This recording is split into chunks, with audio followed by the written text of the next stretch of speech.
You're listening to CFRN, the Christian Financial Radio Network. Good afternoon, traders, and welcome back to the CFRN E-mini Futures Cast. This is the daily broadcast of Indeterminate Length, where we discuss all things E-mini, along with some really big ideas on the finer points of trading gold, bonds, crude, sugar, the euro. Joining us today, Mr. Michael Borg. From our trading desk in Chicago, Mr. Burton Schlichter. Now, to get things started, let's go to our host and founder in Studio A, overlooking South Mountain, America's largest city park. Here's Dwayne.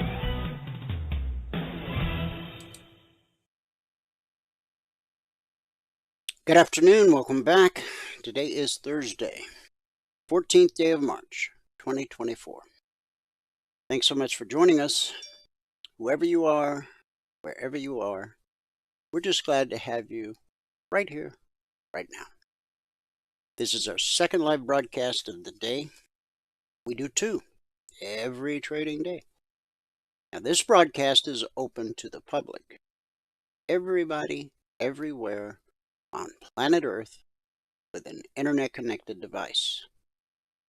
Unlike the first broadcast of the day, which is private and reserved for members only and those who are taking their 1-week free trial. That's our live training room. If you have not taken your 1-week free trial, go to mytradingiq.com. At the very top of the page, it says 5-day free trial, no credit card required.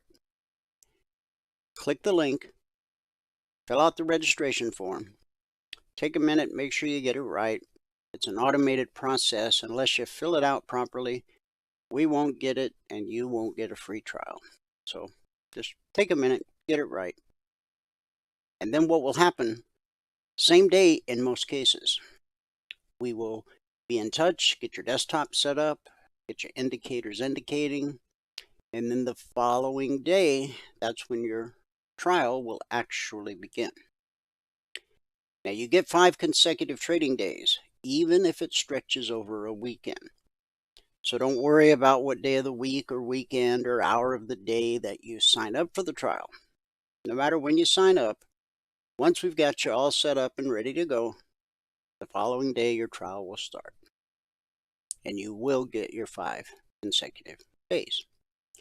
Now, you're not just gaining access to the live training room for 2 hours each trading day. For the 5 days, you're gaining access to every resource that our passport holders have access to, with one exception. That's the Thursday night members-only workshop, which, by the way, guys, is tonight, 8 p.m. Eastern. Please have your questions ready, okay? So for 5 days, you're going to have access to everything.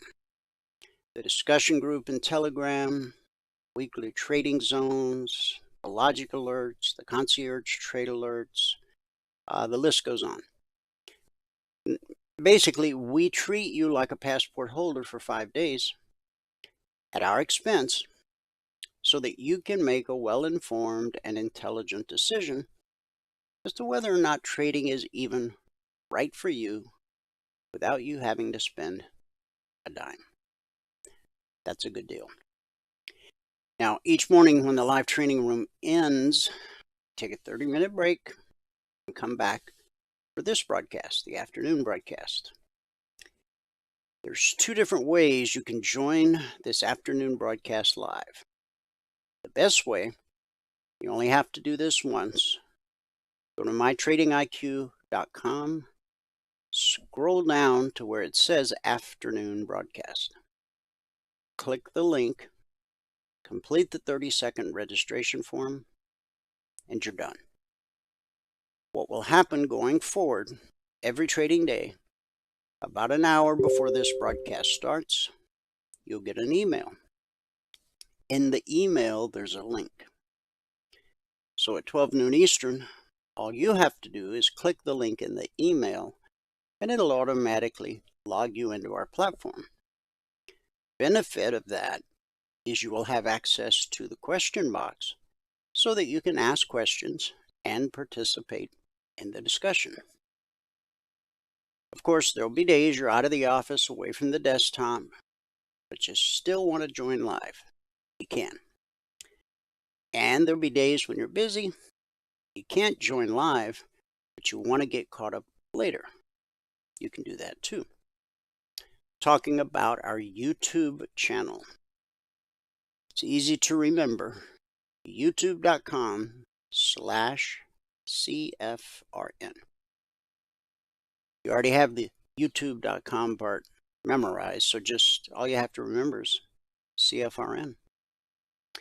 Not only do we broadcast live every trading day on our YouTube channel, but we also archive each and every daily broadcast. Currently, there are over 2,400 daily episodes archived for your educational and viewing pleasure. And if you're new to the world of CFRN, it's a great way to get to know who we really are. Not just today, not just this week, or even this month. But thanks to the power of YouTube, you can see how we've evolved over the years. You can scroll back 6 weeks, 6 months, a year, 3 years, even more. Just pick some days at random. Doesn't matter what day, just pick some days at random. Listen in a little bit, fast forward a little bit, listen in a little bit. What you'll discover is the thread of connectivity, the thread of continuity that's woven through each and every daily broadcast and our very vibrant trading community. youtube.com/CFRN.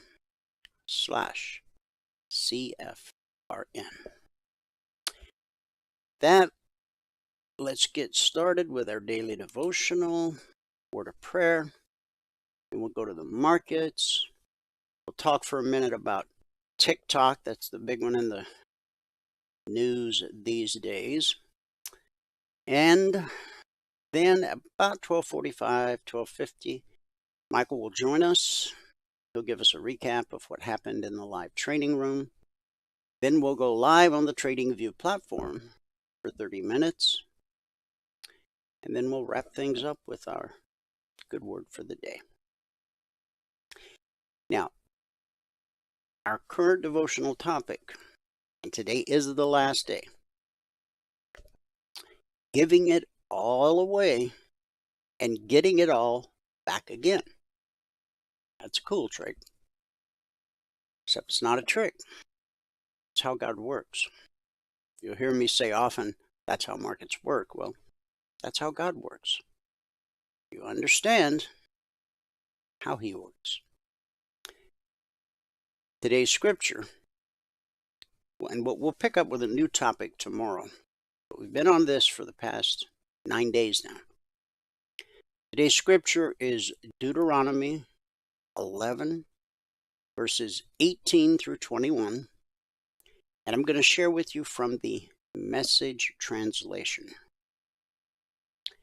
Place these words on your hearts. Get them deep inside you. Tie them on your hands and foreheads as a reminder. Teach them to your children. Talk about them wherever you are, sitting at home or walking in the street. Talk about them from the time you get up in the morning until you fall into bed at night.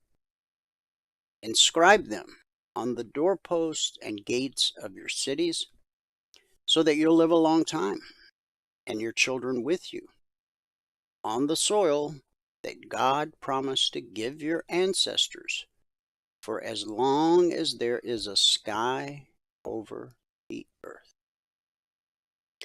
Again, that was Deuteronomy 11, verses 18 through 21. Today's topic, passing on the legacy. talked first week about giving, and then we talked about working.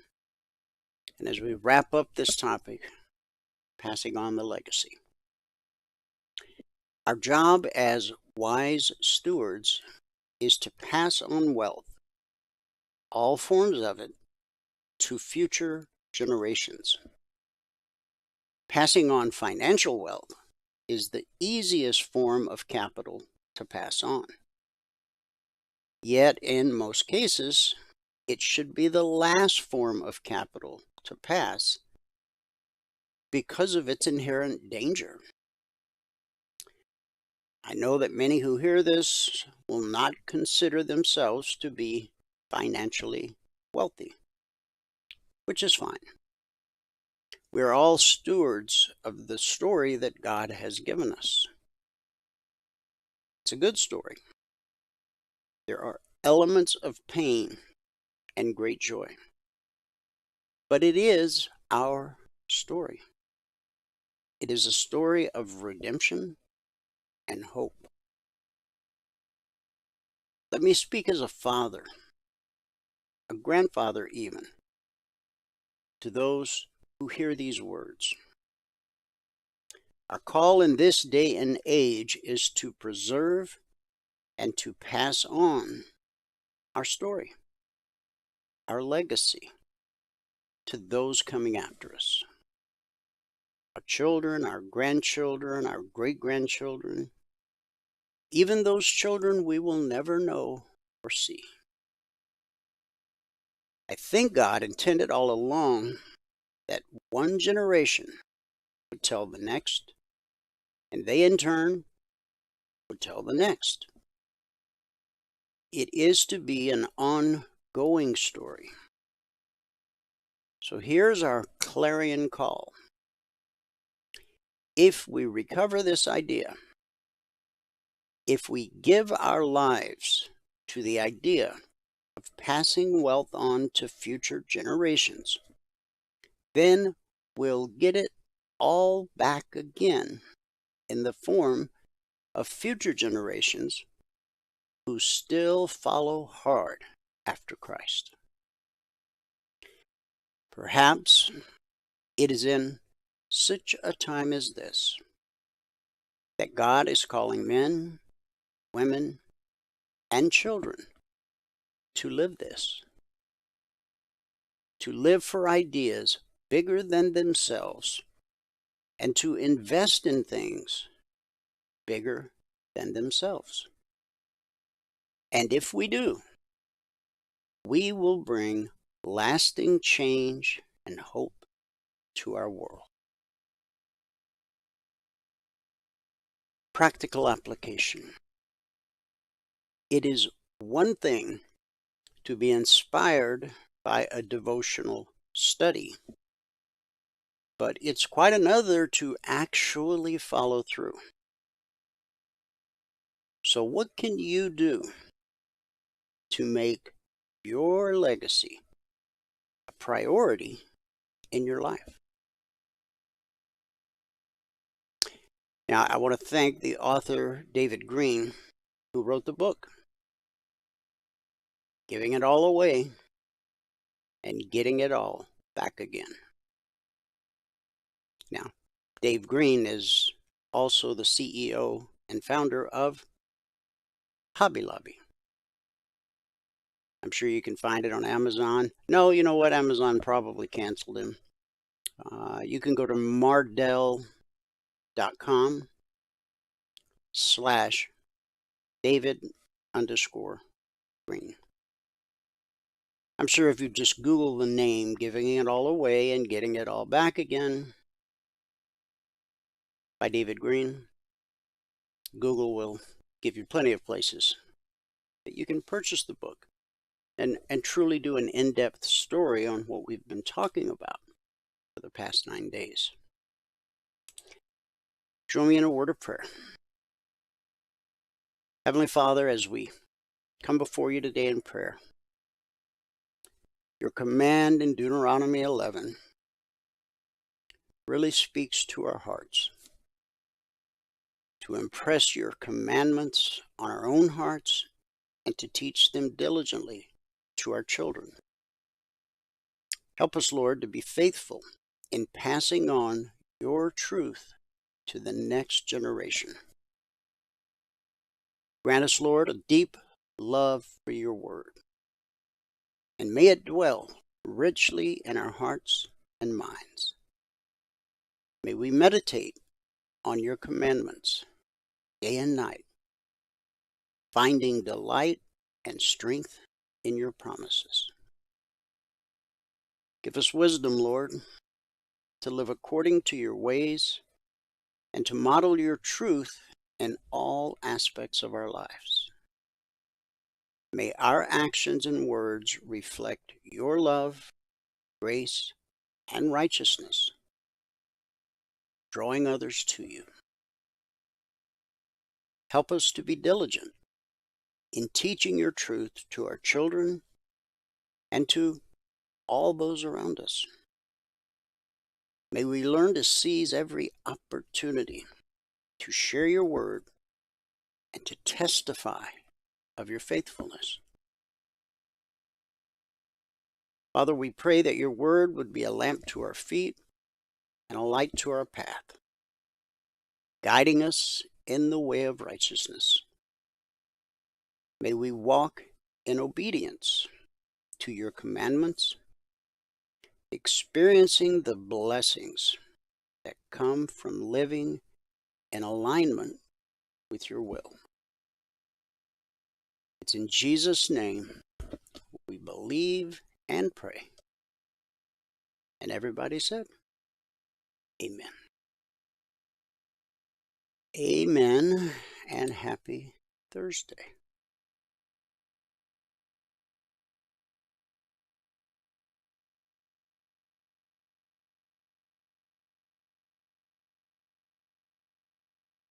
All right, guys, we got another technical hiccup here. This is becoming a real challenge. I'm sorry to have to do this, but I'm going to have to put you on pause for a second while I get this straightened out. It shouldn't take very long, but just hang tight and I'll be right back.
Okay, it was a much longer delay than I thought, but is every day a Monday now? What's going on? There's a novelty gift, a calendar.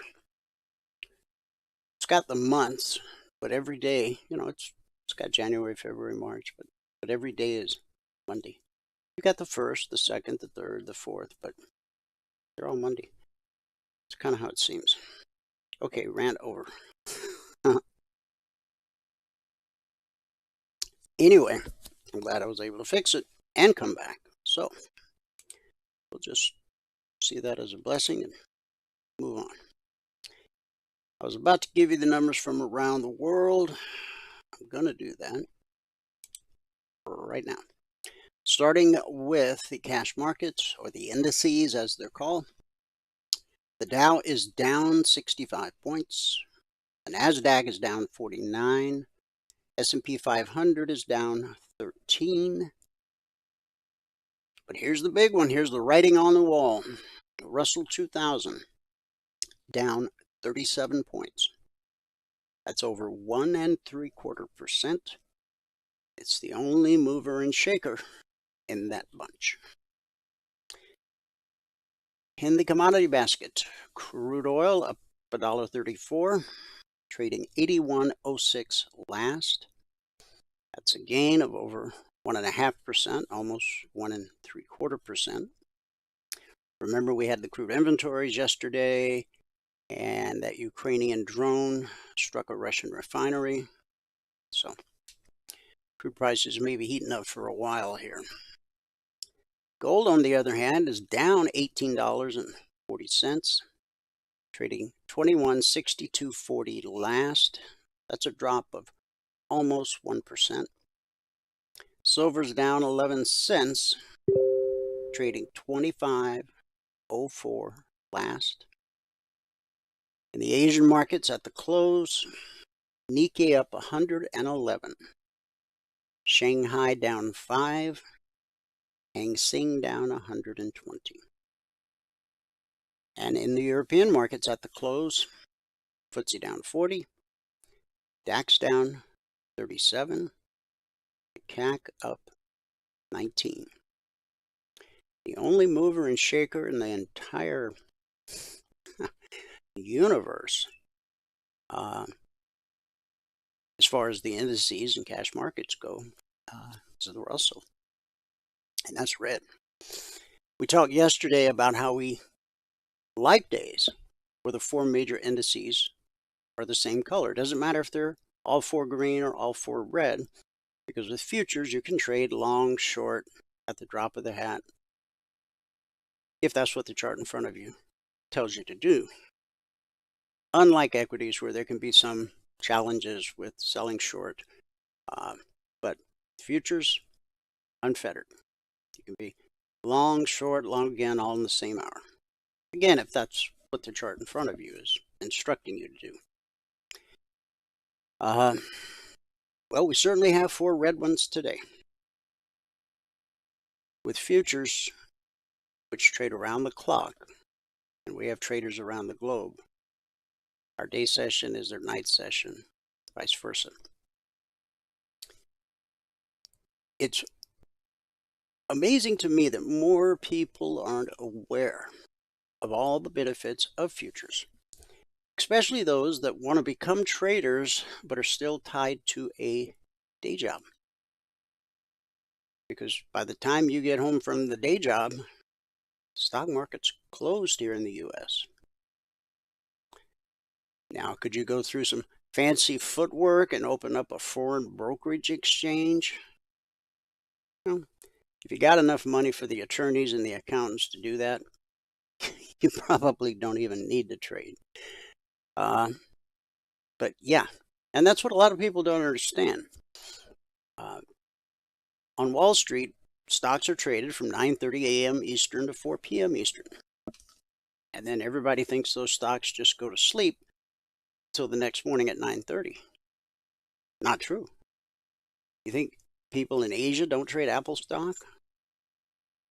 You think people in the UK don't trade Tesla stock? Of course they do. That's why almost every day, whatever your favorite equity is, there's either a gap up or a gap down when Wall Street opens, because it has to compensate for the trading that happened overnight that you did not have access to. Beautiful thing about futures is all that trading that goes on overnight, you do have access to with your US-based brokerage account.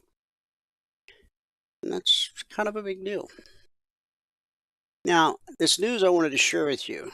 I don't know how much hysteria you've seen on TV regarding the whole TikTok thing. The House approved it. It wasn't unanimous. It went to the Senate, and the Senate said they were anxious to sign it. Biden said when it hit his desk, he would sign it. But the CEO of, I believe, ByteDance, which owns TikTok, testified yesterday, and I saw a news clip with him spouting his robotic speak about how banning TikTok in the U.S. would literally destroy America. Now, you can go on the internet and look for this, and you probably won't find it unless you go on the dark web or know some underground news site. But it was either yesterday or a previous day where students across America, high school, college, skipped school for the day and actually sent in emails and messages that said, if you take away my TikTok, I'll commit suicide. Now, that alone should be enough to tell you there's a problem here. Now, I'm going to bring up a word that you might not think is appropriate: addiction. Okay, we all understand addiction as it is related to drugs, but people become very addicted to these social media platforms. Every time your brain needs a little zap of feel-good juice, just go see how many people liked your last post. It can be very addictive. Now, some of you probably don't even have a Facebook account, but others, I bet you've checked your feed 100 times today. And that day's only half over. Or your Twitter account. Get that little bump of dopamine, serotonin, these other brain chemicals, because someone sees you, they acknowledge you, they liked you. But what happens when they don't like what you said? You become sad, perhaps even mad. And if they start to bully you, pretty soon you feel like your life has no real worth.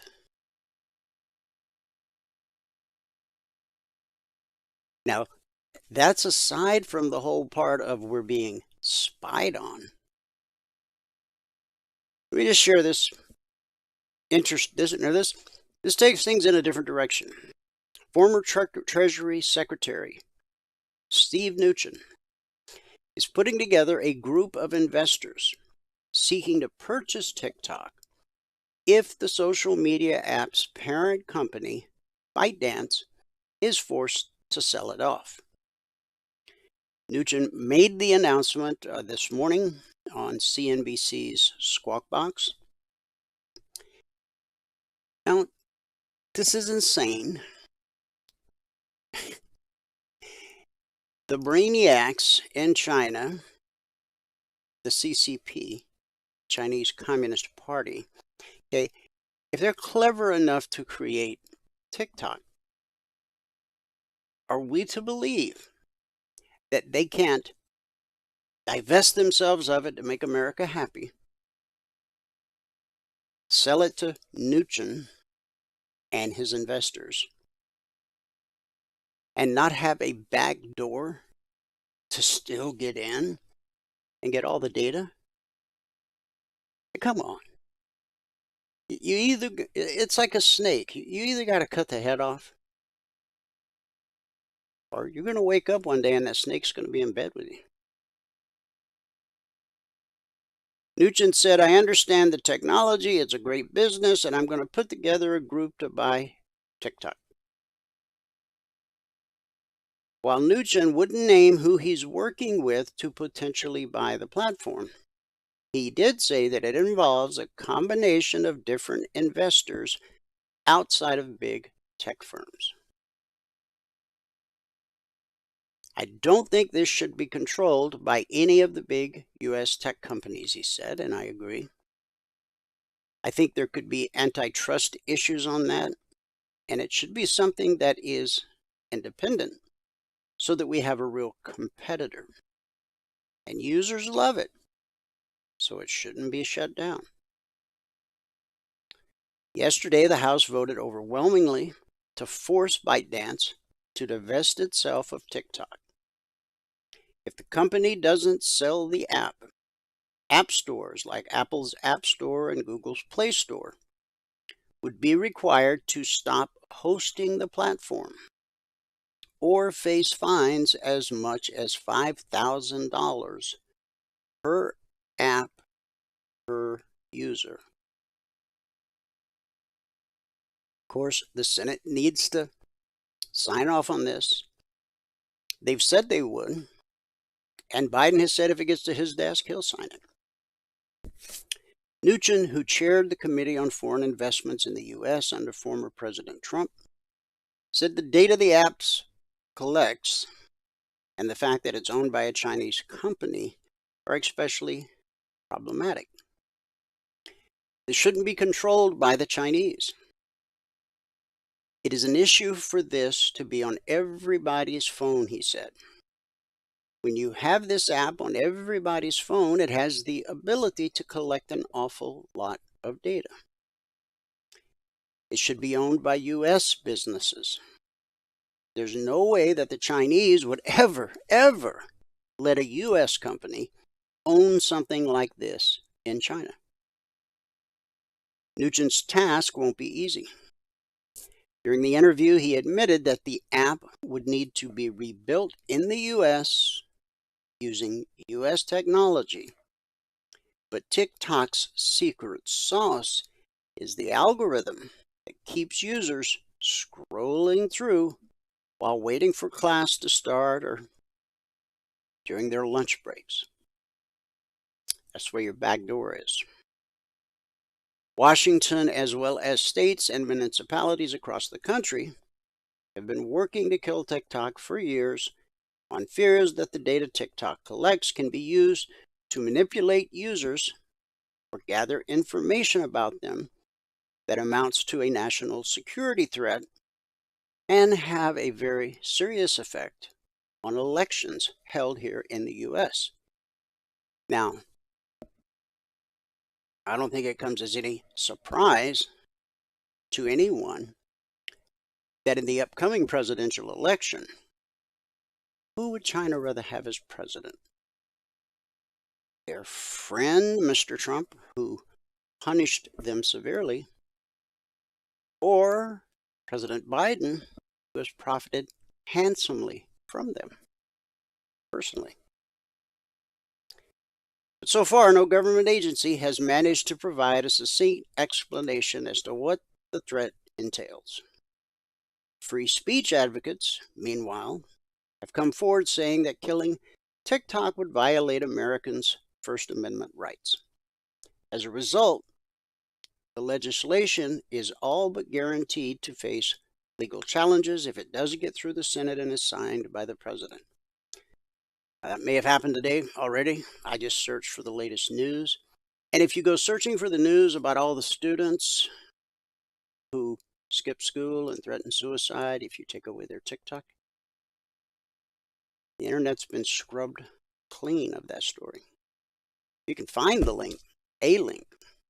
I would love to see it. Shame on me for not saving it sooner. All right. covered that. Let's go to Logic 247. That's our 24/7 around-the-clock E-mini alert service. We're in week 293. We've issued over 16,200 individual handcrafted alerts, all trend trades as defined by the 30-minute chart, price, and the BBC. Since the markets opened Sunday night at 6 p.m. Eastern, we've issued a total of 39 alerts. Still waiting on the outcome of 12. That gave us 27 actionable alerts, of which 4, or 15%, would have been stopped out based on market structure and a simple process that we teach all of our passport holders in their one-on-one mentoring sessions.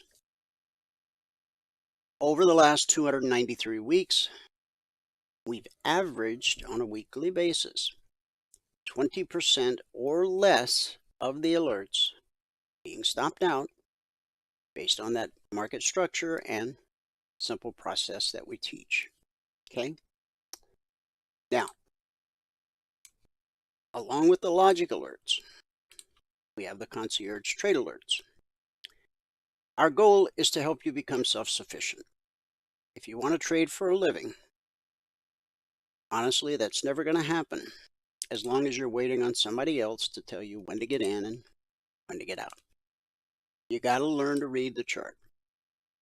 You got to learn to understand how price flows across all markets and all time frames. So with the logic alerts, you have an entry price, an initial target. That's to help you get your goal for the day. And then a second, third, fourth target, and a final trade to target. If it's a short alert, the final trade to target will be the zone below. If it's a long alert, the final trade to target will be the zone above.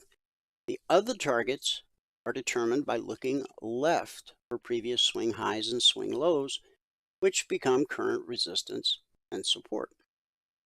With the CTAs, you get to look left yourself. You're stepping up your game. You're getting one step closer to being able to spot these windows of opportunity yourself. Once you're able to do that, all you have to do is be patient, let price get to the window of opportunity, and then use what you learn in the live training room every morning to execute the trade with surgical precision. First thing you do when this report is posted each evening shortly after the Globex Open, go to the 30-minute charts of whatever markets you actually trade. Using the ES as an example, you would make note of where price was at this time, okay, on your 30-minute chart. It's always going to be between these two numbers. Then you draw a line in the sand at the long target, a line in the sand at the short target. Those serve as great visual cues to help you stay on the right side of the street. If price gets above the 30-minute BBC, it's attempting to reach the long target. If price gets below the 30-minute BBC, it's attempting to reach the short target. That part's pretty simple. The BBC is the green line you'll see on my charts. When price gets above it, we're bullish. We anticipate higher prices relative to whatever time frame we're looking at. If price gets below it, then we're bearish, anticipating lower prices relative to whatever time frame you're looking at. With the CTAs, you get to look left yourself. Remember, you're stepping up your game. You're getting one step closer to becoming self-sufficient. You look left to spot potential obstacles to the trade, and over time you learn how price behaves at a weekly trading zone. It's important because price is always trying to reach a weekly trading zone. From the moment the markets open Sunday night till they close Friday afternoon. If price is above the 30-minute BBC, it's trying to get to the zone overhead. Price is below the 30-minute BBC, it's trying to get to the zone below. We've published the zones since December 14th of 2009. They come out Monday morning at 6:15 a.m. Eastern. Once the zones are published Monday morning, They're carved in stone for the entire week. They do not change in any way whatsoever. You just have to resist the urge to make it more complicated than that.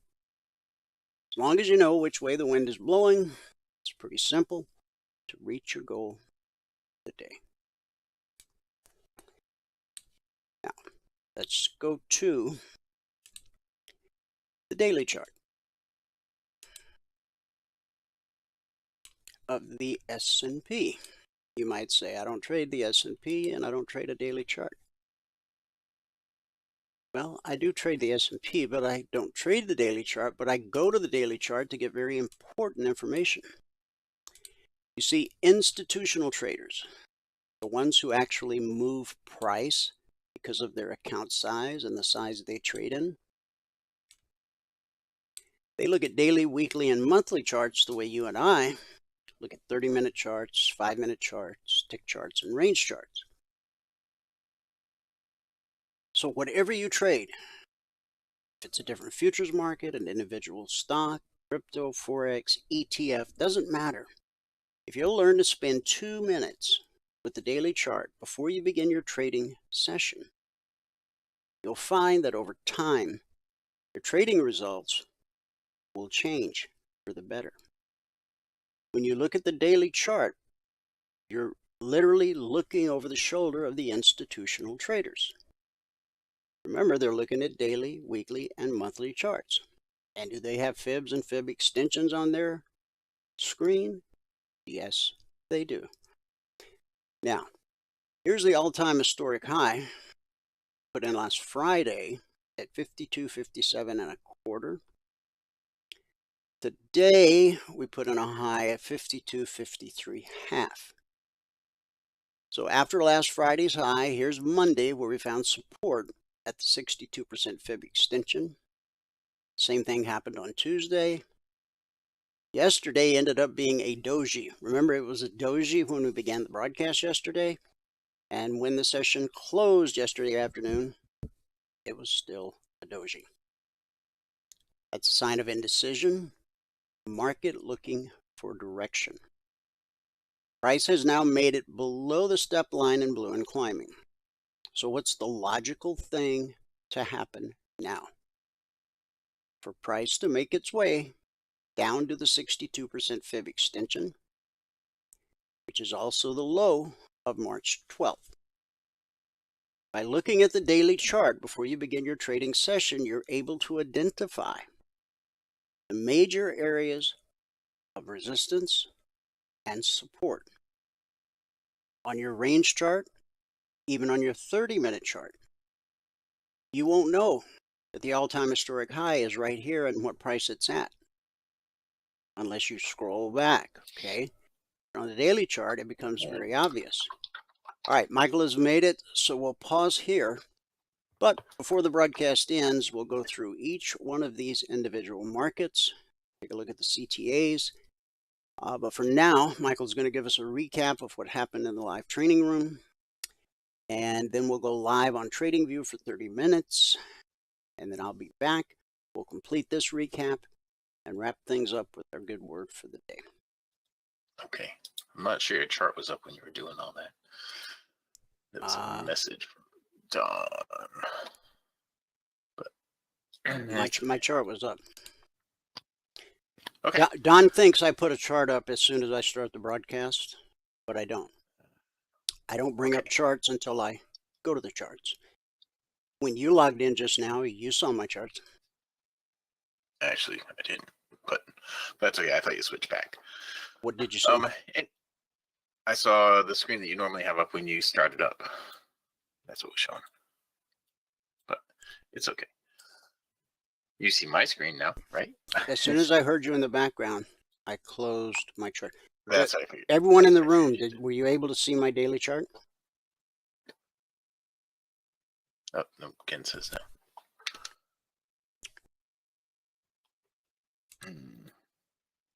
Well, it's all good. You'll see it when you finish. You finish up here in just a minute. No, I don't think so. Oh, everybody's saying they didn't see your charts. Keith says he saw it. He sees mine now. Well, actually, he doesn't see my charts now. All right. Anyway, But anyway, doesn't matter. let's get into it. All right. So, good afternoon, everybody. Today is Thursday, the 14th day of March, 2024. Look, the new look, Trading IQ. If you go here to the homepage of mytradingiq.com, and you haven't taken a free trial yet, and you want to, click on the purple button right here. It says sign up for your free 5-day training. There is no credit card required for the trial. All right, no credit card required. Oops, I keep doing that. No credit card required for the trial. When you click on that, it's going to bring you to this registration page. It still looks the same. It's going to bring you to this registration page. Fill out everything here: your first name, last name, email, phone number. Down here at the bottom, gives you TradingView login ID if you have TradingView. Gives you NinjaTrader machine ID if you have NinjaTrader. And these are all just little quick drop downs. It should take you 30 seconds to fill this out, maybe less. Do that, and you'll be sent all the information you need to get into the room in the morning. Okay. So today we had a pretty good day. Today was did it end up being our best day of the month? It did. I know we were pretty close to $1,000 a contract, but then we stopped out like 3 trades at the end. But anyway, if you're going to read the spreadsheet, you have to read all the CFTC risk disclosures down at the bottom. Today on the NQ, we made 97 ticks. On the Russell, we made 31. On the crude, we made 5. And on the ES, we ended up with 7. All right, our high of the day on the ES, I think we're at 15. Our high of the day on the Russell, we were at 36. That was the high, and our high of the day here on the NQ, we're at 108. So we're a couple $100 higher than that. Anyway, it took us 27 minutes and 9 trades to get to the goal for the day. At that point, we're up $3,000, and we had a total of 28 trades this morning. So on the month now, we're at $4,007. That is over 10 business days, averaging $400 per contract per 2-hour business day. On the year now, we're at $19,415 over 51 business days, averaging $380 per contract per 2-hour business day. So if you were to quit trading when you get your goal for the day now, this is whether you did 1 contract or 20 contracts. You would have only had to trade 20.41 hours so far this year to get your goal. If you did everything just like me, 20.41 hours getting your goal. Now I started the year with 13 contracts and added 1 per month so far. And so my hourly average on the year right now is $4,923 per hour for those 20.41 hours. All right, we just went over $100,000 in the room, quitting when we get the goal for the day today. $100,517 so far. Now, that is how you get. That's the spreadsheet. Right now, the trades that we took, we'll get into those right now. We did something on every market that you see here today. So we'll start out with the crude oil. We had 1 trade early on the crude right here. We picked up 5 ticks on that one, and that was the only trade we took on crude. Right. It doesn't really look like it had much during the break. It had 1 trade right in here during the break, which would have worked out to be probably a break even had I done it. All right, you see it's moved up some, but it still would have been about a break even trade for me.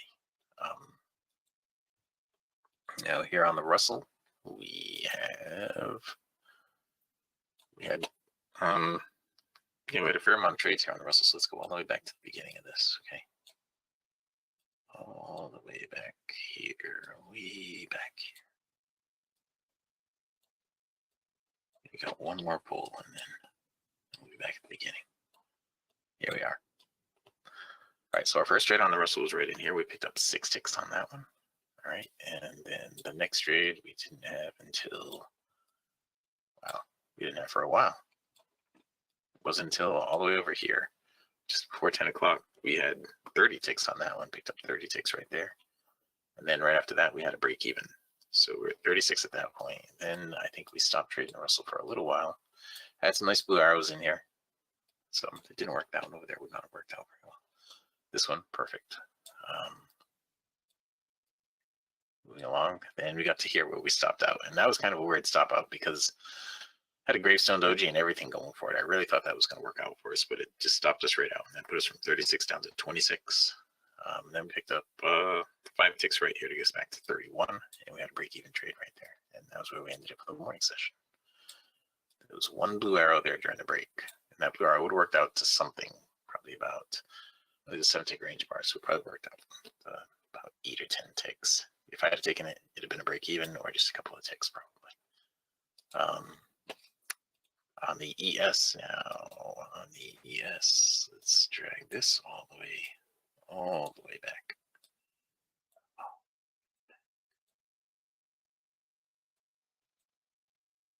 Is it still today? No, that's yesterday. I went too far. Sorry. On the ES, we had 4 trades today, so we had some action today. Our first trade on the ES, don't know where it actually happened. Here it is. This was not our first trade. Our first trade on the ES, oh, it was our first trade right there. We got 15 ticks on the first trade. That was our first trade, and I was drawing in these yellow lines here. Today was the lesson plan was how to read the DOM and how to use weekly trading zones. And so I was actually reading the DOM to people as this was happening. That's where those lines were coming in. And then once we got up to this part, I was reading the DOM to the pullback number and then the back up to the future number where it went, and you can see all these numbers that I was given as it was working out. And pulled back to this one, went back up to that one, back to this one, back to that one, and then eventually got all the way up here to these numbers and dropped all the way back down to these numbers. So, you know, these are just things that I was reading to you out of the DOM, but they do become significant numbers. Now, after this one,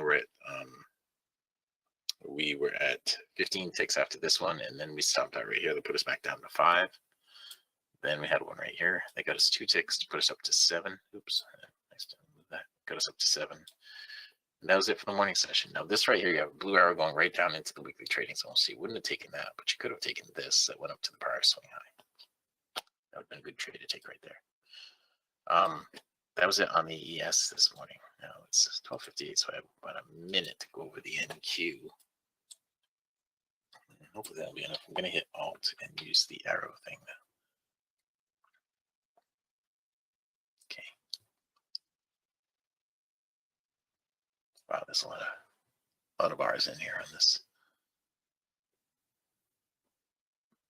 Now we were able to get some pretty good ground. You see all those blue arrows right there that just went by. Those are blue arrows of trades that I took. I'm just watching down there at the bottom. There, okay, we're starting to go really fast because the bars are taking longer in between here. Now, our first trade here on the NQ, and this seems to be a thing lately. First trade here on the NQ, we stopped out. We were minus 20 ticks at that point. I was almost at the goal for the day there between the Russell and the ES. I was at plus $80 a contract. Then I stopped out and I was at minus 20. And then I had a break even there. And then this one here, I picked up 4 ticks to get us to minus 16. Then 4 ticks on that one to get to minus 16, then a break even. Then this first one, I picked up 10 ticks to get us to minus 6. And then this one, I picked up 30 ticks to get us to plus 24. That is where we got the goal for the day, right there. Once we had that, I was putting stuff down. I ended up missing all these other arrows that triggered in here. I got this one. This wasn't even a valid trade. I missed this one, and I got this one for a break even. That I shouldn't have done. I should have actually taken that one and stopped out on it. But I missed it, and I was filling stuff out when I glanced over and saw the blue arrow, and I took it, and I got a break even. I did not take that one, however, and I got a break even on that one. And then I started taking some trades all through here. So at this point, before I took this, we were at plus 24. And then I took that, and we made 30 ticks to get to 54. Then we had 12 ticks to get to 66. Then we had 3 ticks to get to 70. Then over here, 4 ticks to get to 74. And then I believe we got into the lesson plan for a little while here. And scrolling through it all. I mean, you can see there were some more blue arrows in there that I didn't get during the lesson plan here. We had to stop out here. Now that wasn't until later on. Went from 74 up to 104, and then from 104 up to 108, and then we stopped out here. So somewhere in here, there were some more trades. And then we stopped out here and went from 108 down to 88. Then we had a break even, and we went from 88 to 92, and then 92 to 97. And that is what we wrapped it up for the morning session with the NQ. During the break, let me hit the star button on this. Okay. The live stream. The live stream this morning messed up twice, it seemed like. It stopped working once, then I forgot to turn it on once, and then I finally did turn it on, and I got extra 18 minutes into it. But anyway, in here, the outer bands were completely flat. So you wouldn't want to take any of these blue arrows. That would have given some profit and a lower swing. That one would have worked out to a break even if I had taken it. This one, still the outer band's kind of flat. You shouldn't have taken any of those blue arrows. This one over here would have worked out. The outer band's not exactly spread out, but it would have worked out to something, probably a break even. This one here, that would have been a valid trade, and I would have stopped out. That would have been a decent trade. Could have gotten it back right there. And just going through to the end here. Oh, there's still a lot to go here. I had all these blue arrows in here.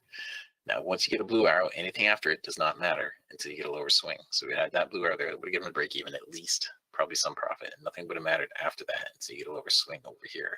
This blue arrow would have stopped you out. If you didn't take this one, now I would have taken this. That didn't give an arrow because it didn't come out of the overbought. So I wouldn't have been able to take those because they didn't put in a lower swing. This blue arrow gave enough to get the stop to break even, gave 15, 20 ticks right there. Probably 15. Enough to get the stop to break even and take some profit. Don't know what happened right there. Oh, yeah, I do. Okay, well, let me go to another time frame here for a minute, and we'll jump back here to the 15 range. Okay. That is aggravating. Right. That keeps happening because it keeps running out of time. Bars. I'm going back and forth like this. But anyway, let's go here and back to a 15 range. This did not put in a lower swing, so we would not have been looking to take another trade in there. In here, we had this blue arrow right here that would have given some profit. This one would have been part of that one. It did put in a lower swing, so you could have taken that last one right there. Okay, could have taken that last one right there. Now, I am going to have to fix that up. I'm going to put the other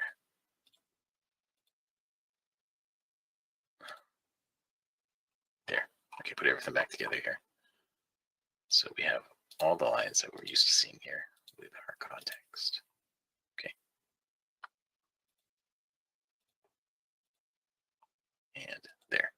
So that was the morning session. Okay, that was the morning session. We ended up with 97 ticks on the NQ. All right. If anybody has any questions, anybody wants to see any symbols other than the future charts that you see in front of you right now, all you have to do is ask. We did do some stuff here to the My Trading IQ website. If you haven't taken a free trial, this is for everybody that's on the live stream right now. If you haven't taken a free trial, go over here to mytradingiq.com. Click right here. All right, click on that. There's no credit card required for the trial. If you click on that, it's going to bring you to the registration page. Just fill out this form. And you'll be sent the link to get into the trial for 5 consecutive business days. All right.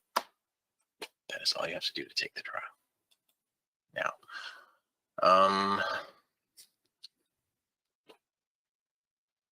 let's see here. We have, this was a spreadsheet. This is how we ended up the morning session. Today it took 27 minutes and 9 trades to get to the goal for the day with 15 contracts on. At that point, we're up $300 a contract. I'm $300 total. $3,000 total. Wow, get that right.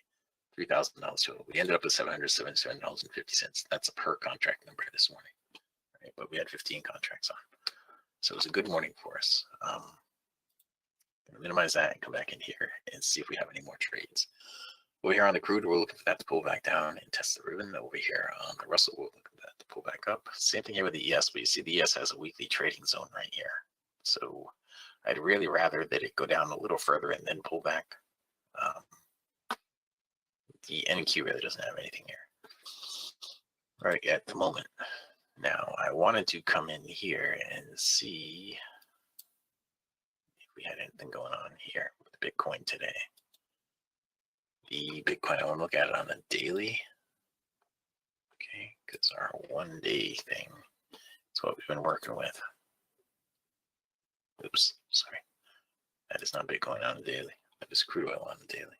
Let's put that back to a 7 range. Look at Bitcoin on the daily. This is Bitcoin on the daily.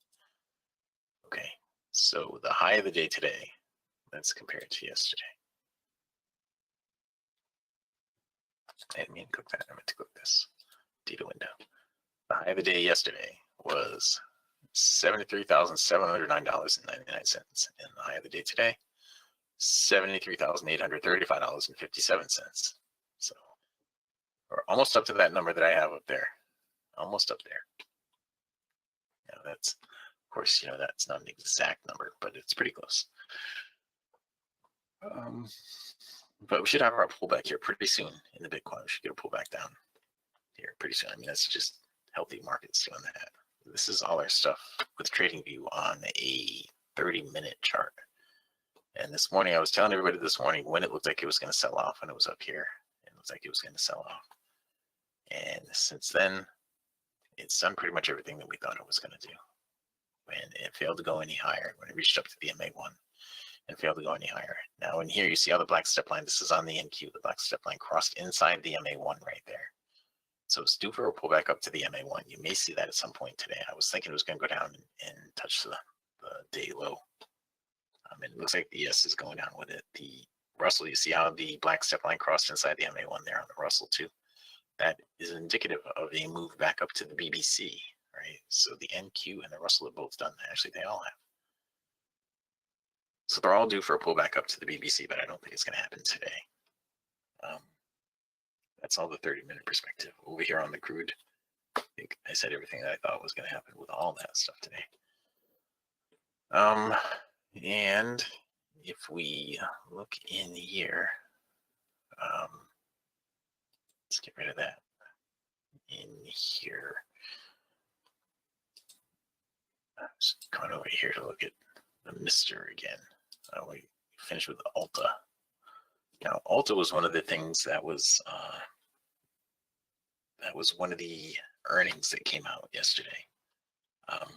We have this new thing on our webpage. If you go there, if you go here at mytradingiq.com and you scroll down to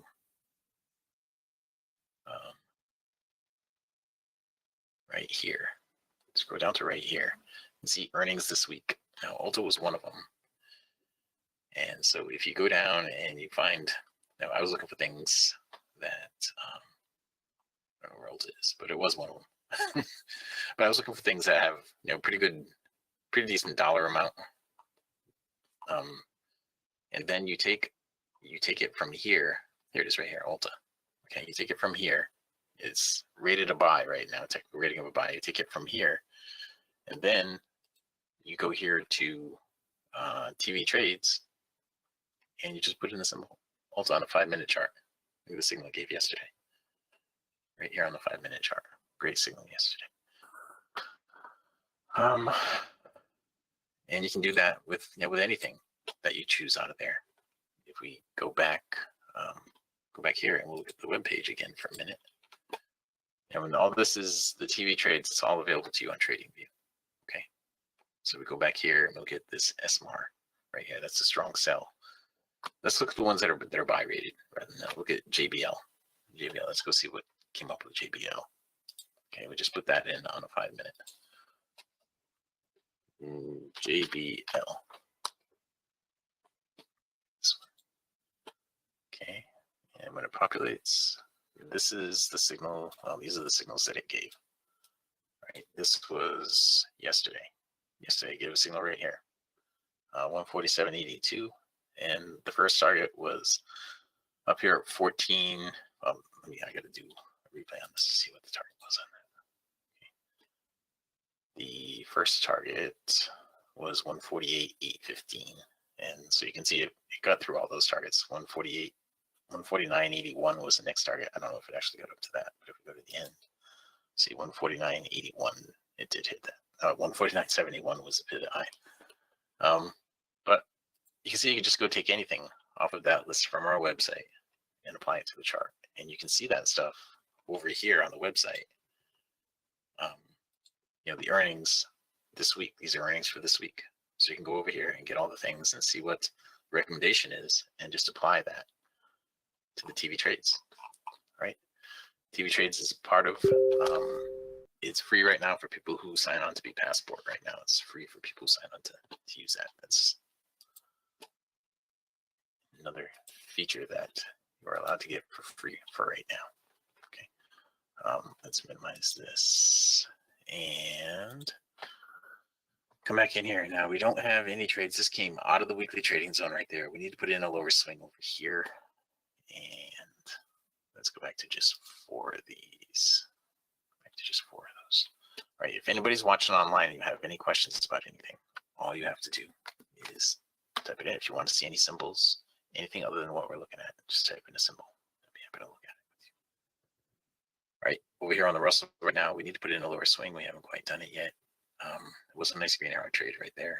Over here on crude, we're going to come out of the oversold, and it's going to give us a black arrow right here. No, that's not a very interesting black arrow to me because it's too close to the prior swing high. I'm going to risk 10 ticks to make about 6, it looks like. Same thing with this one over here on the NQ. Would be risking 20 to make about 10 on that. So just going to wait a few minutes here until the trade's actually set all the way up. Okay. We got a nice green arrow there and a nice green arrow here. And right now we don't have anything that's worth trading right at the moment. Okay.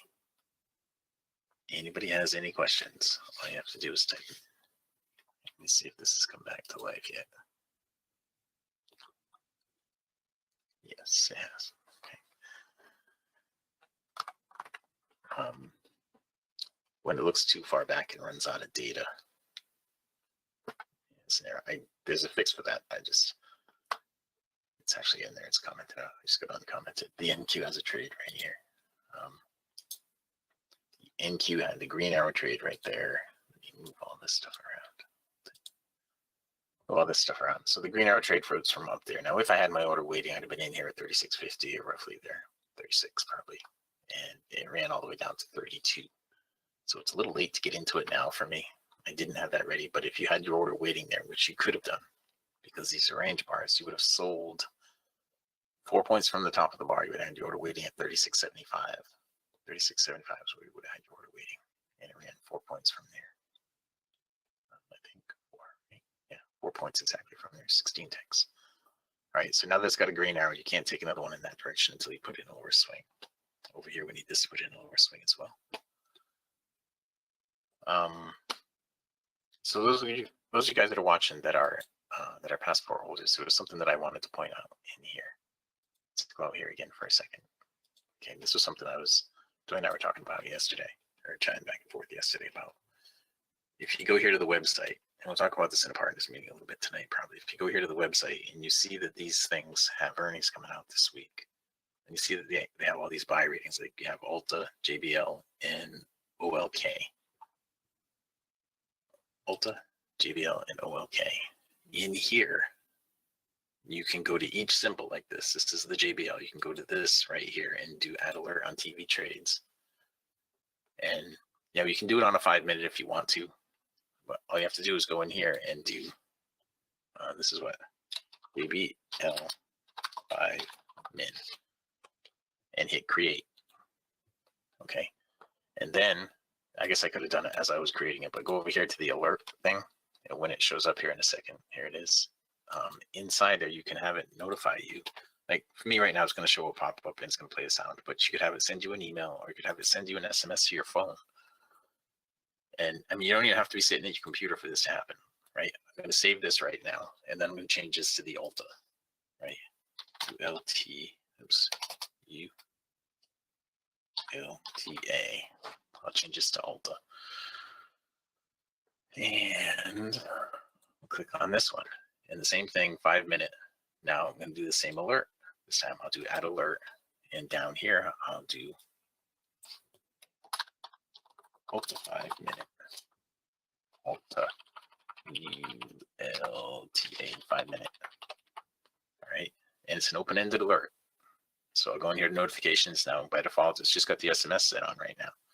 So hit create on this. Now that's going to create an alert over here for Ulta. So I have Ulta 5-minute, JBL 5-minute, and what was the other thing? There was one other thing. But it doesn't matter. Now I can switch this to be like Tesla if I want, or anything. You know, I can be looking at anything over here. And Tesla obviously did not have any long signals here. Hasn't had any since the 12th of March was the last one. It had a long there, and it had a long back here. 12th of March twice. And both of them worked out great if that's what you were looking for. We do have shorting things you can put in here too with the TV trades. If you wanted to, you go up here and you click on that, you go to inputs and do show arrow for short selling opportunities. And that will also let you know over here if you have a short selling opportunity. Like with Tesla over here on the 12th of March. It gave a great entry for the short selling opportunity. It gave one here on the 13th of March, one here on the 12th of March, one over here on the 11th of March. All this stuff is out there for you. Anyway, I could, for Tesla, I can set up an alert right here, do the same thing, and this is on a 5 minute. I can do Tesla 5 minute. Okay, TSLA 5 minute, and I'll do create.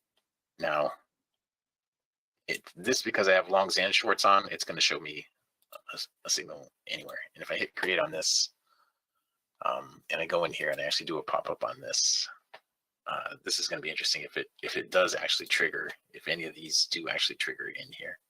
I'll do show a pop-up on this, and I'll do show a pop-up on this one too. Okay, that one, I guess I already did show a pop-up on that. That's the Tesla. And the JBL, did I do a show? No, I didn't do the JBL one. Do a show pop-up on that. Okay. So I'll hit save on that. Now I'm gonna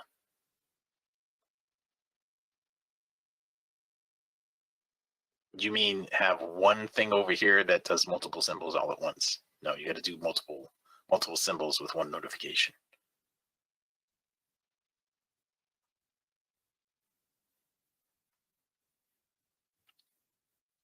You got to have 100 of these. Yep.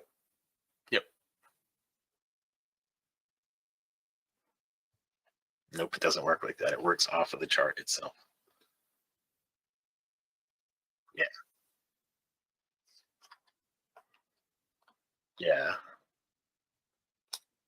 Yeah, I knew what you were getting at. You can't do that.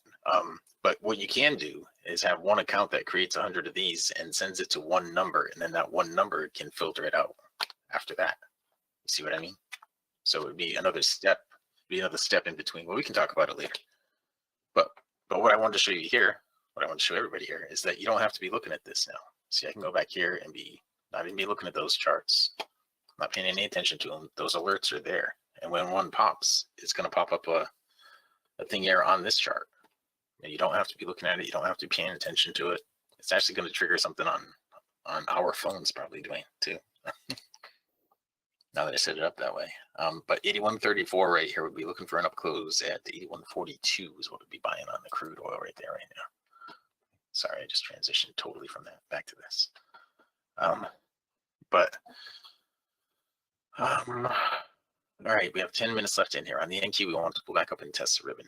Now, none of these here had 20 ticks down to the swing low. This is the test of the ribbon that I wanted, but it's going right through it, I think. I don't think we're going to put the trade there. We have a chance for a trade on the crude, a chance for a trade over here on the Russell, and a chance for a trade here on the ES, but nothing here on the NQ. You see how the black line got into the green right there? That disqualified all short trades. Okay. So, I don't know, when it's a 5 minute chart. So if I put it on a 1 minute chart, if I put each one of those on a 1 minute chart, then we might get a signal in here, but 5 minutes have to pass before we're going to get any kind of a signal from that.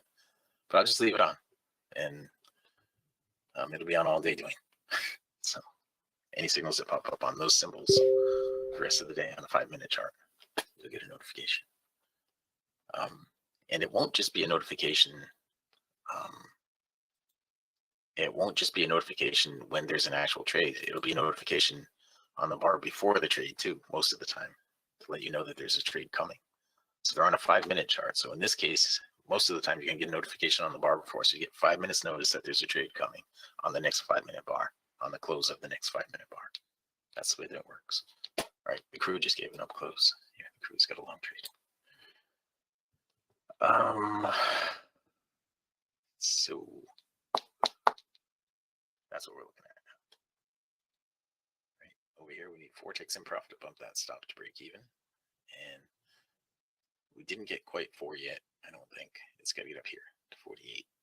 When it hits 48, we'll bump the stop. Right, we just got to hit the break even button when it gets there. Now, I went over some stuff today in the room in the lesson plan when I was talking about NinjaTrader and the different versions of NinjaTrader. I actually brought up the old NinjaTrader 7 DOM, and I showed that to people today. I still have the install for the NinjaTrader 7.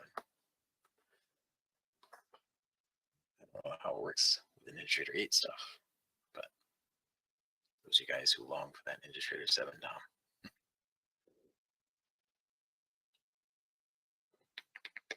All right, so we don't have a trade here yet on the Russell. We almost have a trade, but not quite. Now, this is the blue arrow here that's triggered all of these target levels. So the first one is 81.5, which is right here. Right, the next one is 81.73, which is all the way up here. Right, that's our 30-tick target up there. So go for the 81.5 to begin with here. We just need 4 ticks in profit to bump the stop to break even. Okay, and there it is, stop to break even. And now we've hit the first target level, 81.5. Now the next target level is 81.73. Okay, that's where price should be going. Now I would think the next swing, the prior swing high is the next target for me, 81.62. It should find some resistance there. That's also the high of the day. Okay. The Russell is pulled back in. It is testing the ribbon right now. It has not hit the black line yet. So a down close on this, even if it doesn't come out of the oversold and overbought, would still be a trade. This is going to be a green arrow though. 54.9 down to 54.1 right now on the Russell. Okay. 54.9 down to 54.1 on the Russell.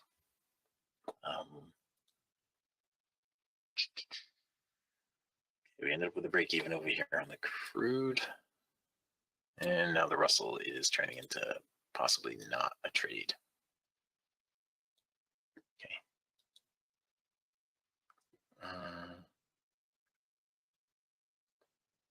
Okay. That looks interesting, Dwayne. I just looked at what you sent out there. I'll take a look at that and see if we can make something out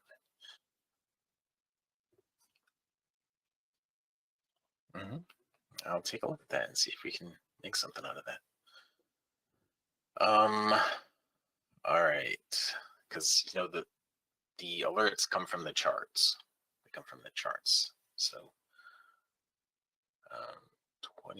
52.05.75 on the ES right now. We have a chance for a short. There's nothing here on the Russell. We had a break even over there on the crude, and now we have a chance of a trade here on the ES. 575 down to 375 is what I'm selling here on the ES right now. Okay, just like that. The reason I can do that ahead of time is because these are range bars. I know where the top is. I know where the bottom's going to be. The bottom's going to be right here. Right here. That's where the bottom of that bar is going to be. So if it closes down, it's going to trigger me in, hopefully right here. It'll probably slip me down to here because I have a bunch of contracts on. But that is why we use range bars. You can tell ahead of time what's going on with it. Okay. Thanks.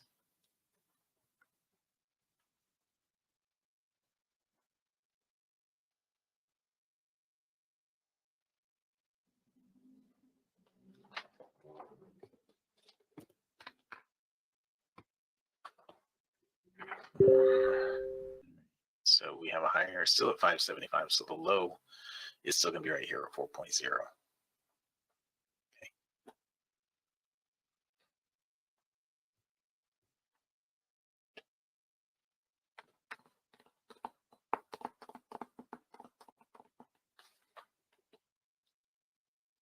Okay, now that's changed. I'm going to cancel the order here because it went up a little bit higher. Now it's touched the black line, which means it's not absolutely going to be a trade on a down close. It has to pull out of the overbought right now to give us a trade on the down close. So it'd be 625 down to 425 is what I would be selling. So I'll be ready to sell that if it drops out of the overbought here on a down close. It'll be a green arrow right now. Okay, I guess I could sell that. It'd be 425. Be right there.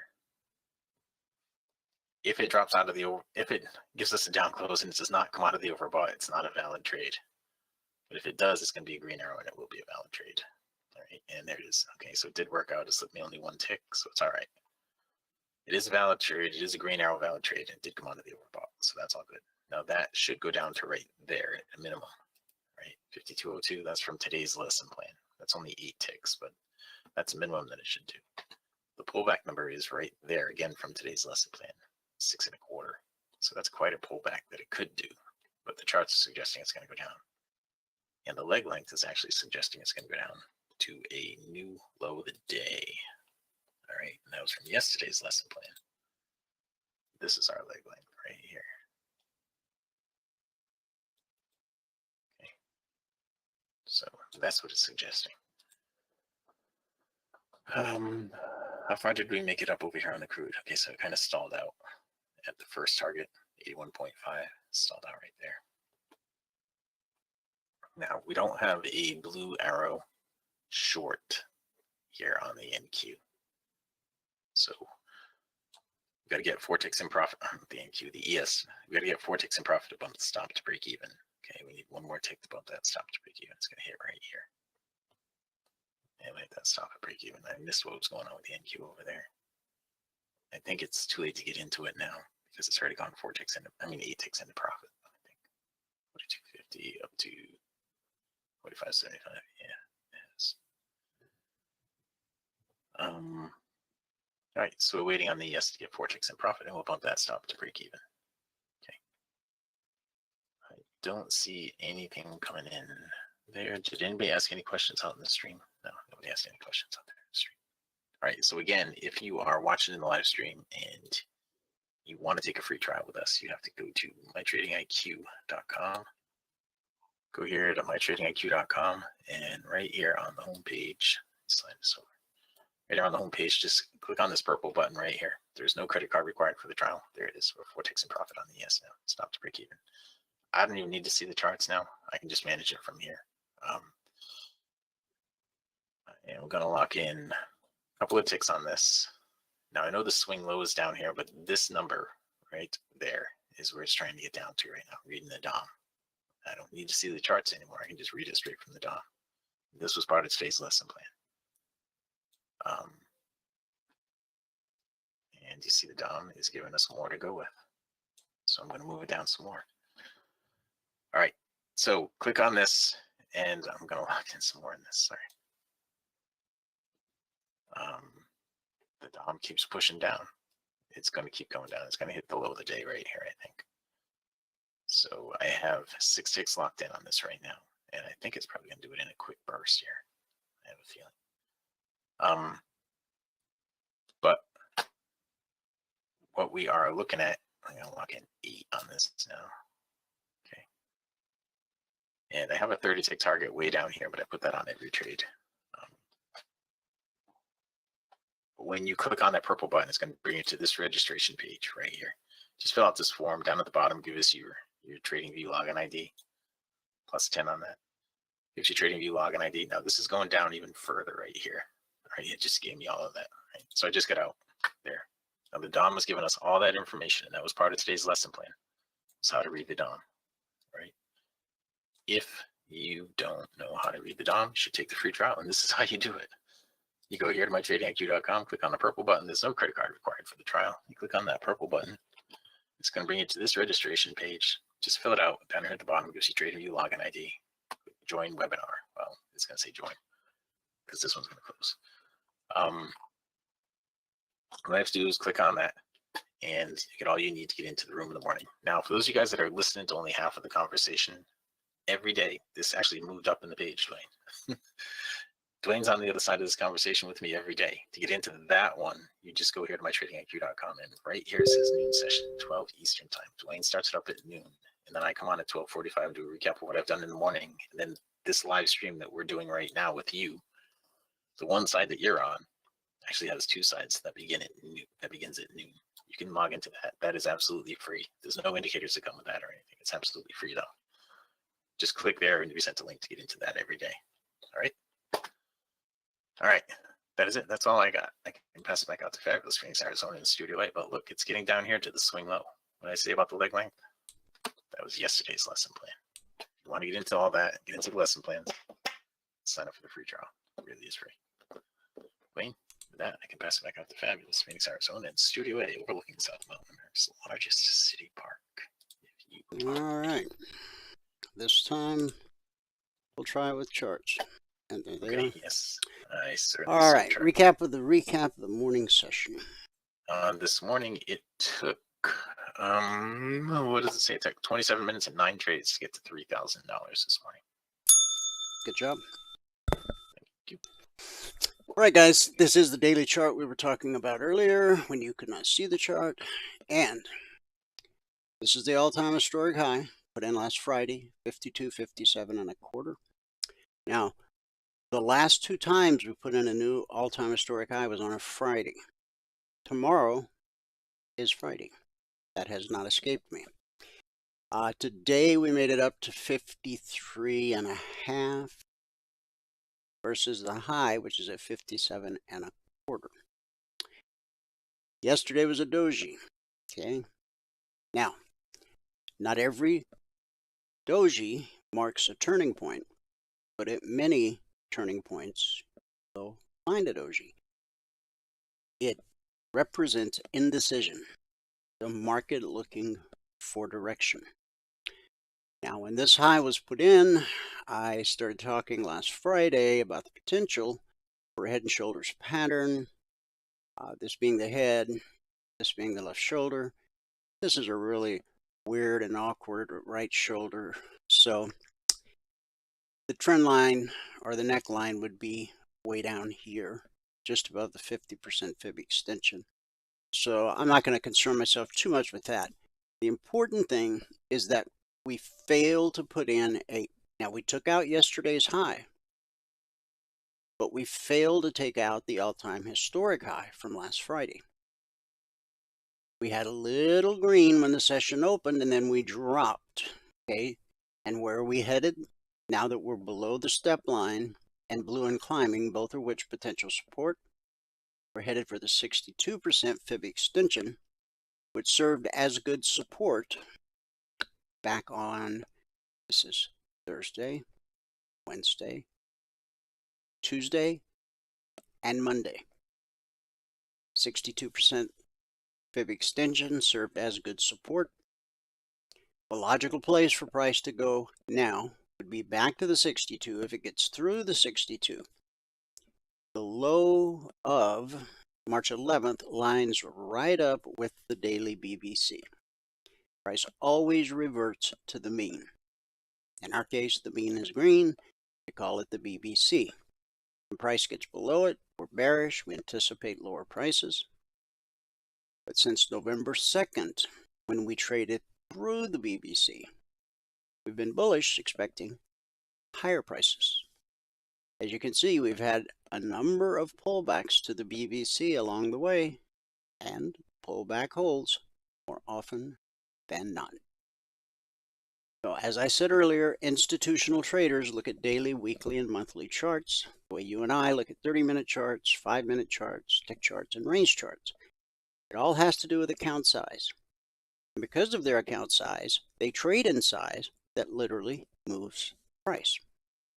Our strategy, our indicators are not designed to outsmart the institutions with their infinite resources, but to simply help you clearly see and understand what the institutional traders are doing, what their objective is, and then you just have to do exactly what they're doing long enough to get your goal for the day.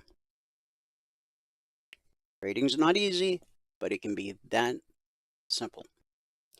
So no matter what you trade, whether it's a futures market, individual stock, crypto, Forex, ETF, if you'll train yourself to just look at the daily chart of what you're about to trade for 2 minutes, identify where major resistance is, identify where major support is.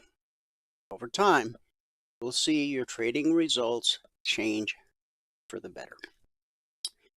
Now, all alerts, both logic and concierge, are created on the 30-minute charts.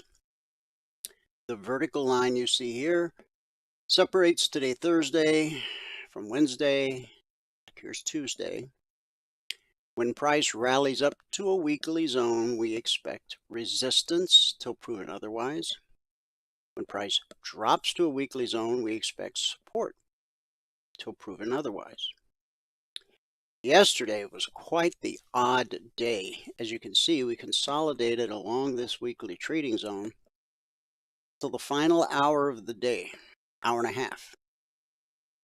We caught a little drop down at the bottom of these bodies here, and then rallied, if you want to call it that, into the close. Okay. Again, vertical line separates today, Thursday, Wednesday, Tuesday, if we keep going back. See Monday, Friday, all of last week. Okay. Now, these are the zones that were published Monday morning at 6:15 a.m. Eastern. Once they're published, they don't change. They're carved in stone for the entire week. Publish the zones for our members every week since December 14th, 2009. Almost 15 years. So, market opened last night. We continued consolidation along the zone. Only three things happen in a zone. 70% of the time when price encounters a zone, you're going to get consolidation. This is a really good example. 20% of the time, you'll get rejection. Like this was a red candle all the way down to the zone, 5209/5210. But by the time the 30-minute candle closed, price had been rejected, and this is where that candle closed. And then this candle did the same thing. So that's what rejection looks like, but that's actually more like wide-ranging consolidation. But at least you have an idea of what rejection looks like. So we consolidated, we ran up to the target. Okay. Now, this high right here, see if you look left, we took out yesterday's high, took out Tuesday's high, took out Monday's high. What we didn't take out was last Friday's high. Okay. Now we saw that clearly on the daily chart, but you got to scroll back to see it on your 30-minute chart. And on your range chart, you can't even scroll back far enough, probably, to see it. Or if you did, you wouldn't recognize the importance of it. But it jumps out at you on the daily chart. Again, you're not trading off the daily chart. You're just simply gathering information, important information that you will use on your smaller time frame 30-minute roadmap where you're looking for windows of opportunity. And then when price reaches the window of opportunity, you use what you learn in the live training room every day to execute the trade. Surgical precision. So once we hit the long target and failed to take out last Friday's new all-time historic high, price dropped below the BBC, blue and climbing, turned to red and falling. Okay. And where'd we go? Down to the target, through the target, and found support at the zone that was published Monday morning. Okay. When the market finds support, it'll go look for resistance. So the market found support, went looking for resistance, and found it basically here at the step line and red and falling. Got that perfect stack coming down. Price, step line, red and falling, BBC. Now you only need 2 points to get your goal for the day. So right here, 5230, you entered it 5230. Because you're looking left, you don't expect an obstacle to the trade until here. Now we traded through that obstacle on the 30-minute chart. It may look different on a smaller time frame. It may have bounced a little bit. But if you enter at 5230, that's 6 points down to the target. It's like over here, if you entered on the open of this candle, it'd be 52, we'll call it 41. then you've got 5 points up to the target. And we did exceed the target by just a little bit. So the market found resistance, and now it's going to go look for support. Came down to the zone, traded through the zone. Okay, so now where is potential support? At the low of the current candle. If the low of the current candle is broken, the low of the current candle is 51.9675.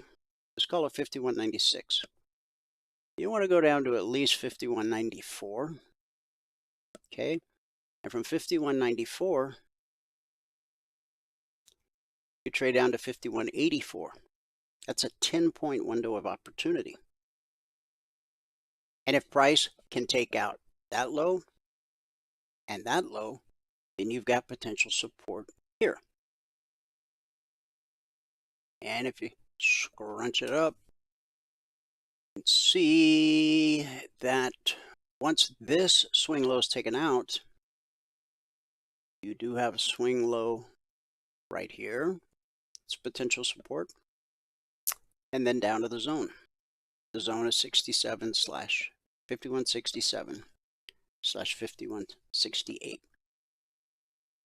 Now, very important that you allow price to not only take out this low, but substantially take out the low. The low of this candle is 51.9675, so you don't want to short 51.96. Get down to at least 51.94. Okay. Let price prove itself. Remember, price is always trying to do one of two things. Break the previous swing high or the previous swing low. If it breaks this swing low, then it will be trying to break this swing low, and then this swing low, and then this swing low. Again, trading is not easy, but if you can exercise the self-discipline not to complicate it, it can be simple. On the Dow,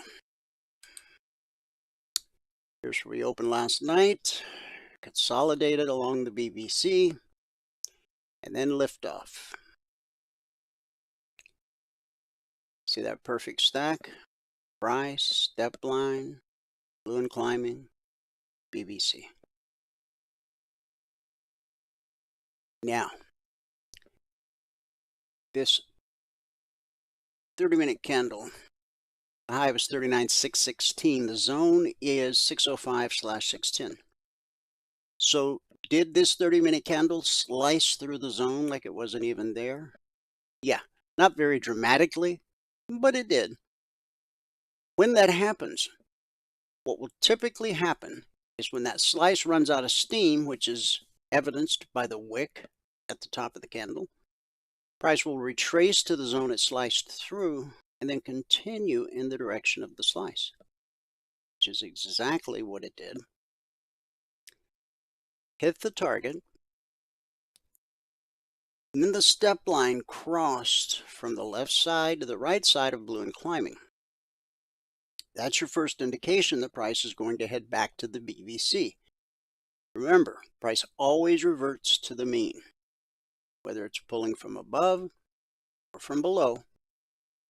Pull back held, pull back held, pull back held, pull back held.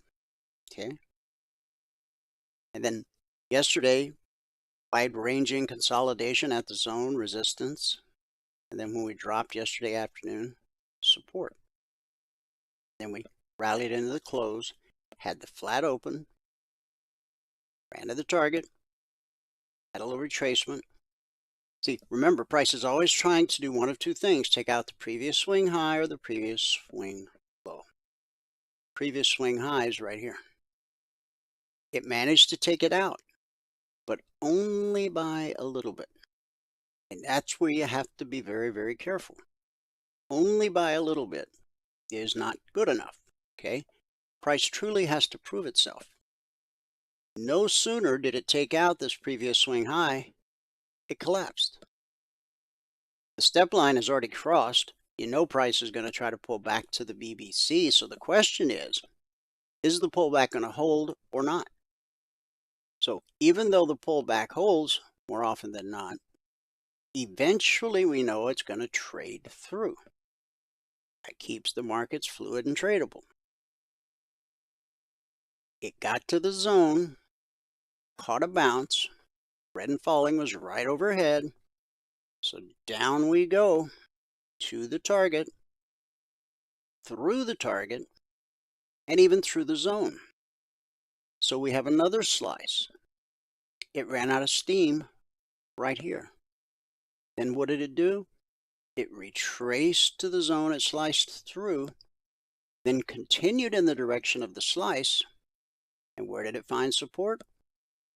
At the zone that was published for our members and trial members Monday morning at 6:15 a.m. Eastern.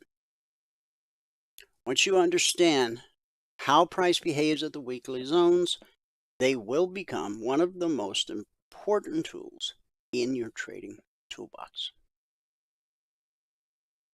All right, the Russell. Open flat like the other two indices, and then lift off. Price, step line, balloon climbing.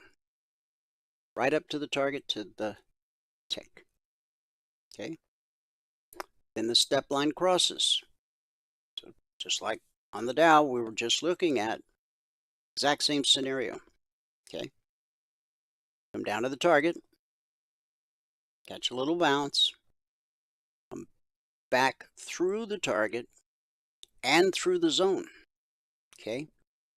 Now on this slice through the zone, it was so strong, and I pointed out at the beginning of the broadcast that the Russell really had my attention because it was down. Now, the Russell doesn't always lead the markets, but when the Russell is significantly more positive or negative than the other three indices, you will sometimes see the other markets following the Russell. There is no one index that always moves first. Every futures trader always comes up with that idea, and they study and they do charts and they got spreadsheets because they're bound and determined to figure out which index moves first. That's a fool's errand because there is no one index that always moves first. Now, all of the indices ultimately follow the leadership of the S&P. But there is no one market that always moves first. But I always look to see where the Russell is and to see if I think it's leading or following. And that answer can be different on any given day. So we slice through this zone and then we slice through this zone. We run out of steam and do what? Retrace to the zone we slice through, continue in the direction of the slice. Now that the step line, see coming down, you got price, step line, red and falling. It's a beautiful move. You only need 2 points. From 87 to 68, what's that, 19 points? Just from zone to zone.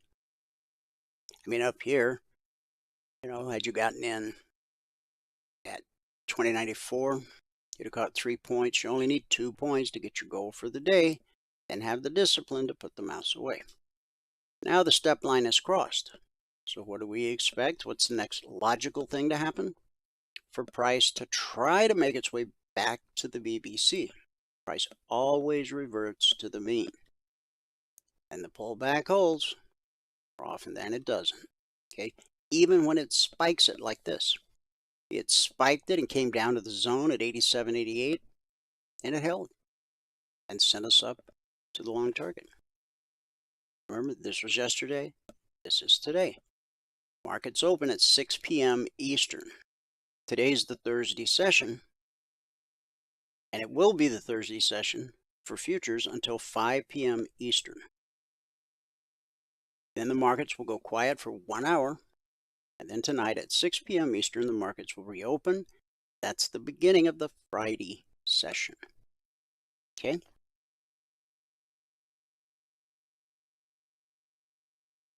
Now, we've still got one more zone left on the Russell down here at 2010. Okay. Not sure what important news we have coming out tomorrow, but is it possible we see the lowest zone? Yeah, it's possible. Purpose of the zones is really to create a playing field for our members. You get the zone 6:15 a.m. Eastern Monday morning. Get them on their charts before Wall Street even wakes up for the week. I used the analogy yesterday of being at a football game. You're sitting at the 50-yard line. You look left, you got the 40, the 30, the 20, the 10, the end zone. Look to the right, you got the same thing. Okay. What the zones are showing you are areas where the market is most likely to find resistance, support. Okay. And again, when you slice through, only three things happen. Consolidation, 70% of the time. There's rejection, 20% of the time. The slice, 10% of the time. And then price, when the slice runs out of steam, it will retrace back to the zone, most often, that is sliced through, and continue in the direction of the slice. See how this green candle is building? Okay. The heads up for that is the step line crossing.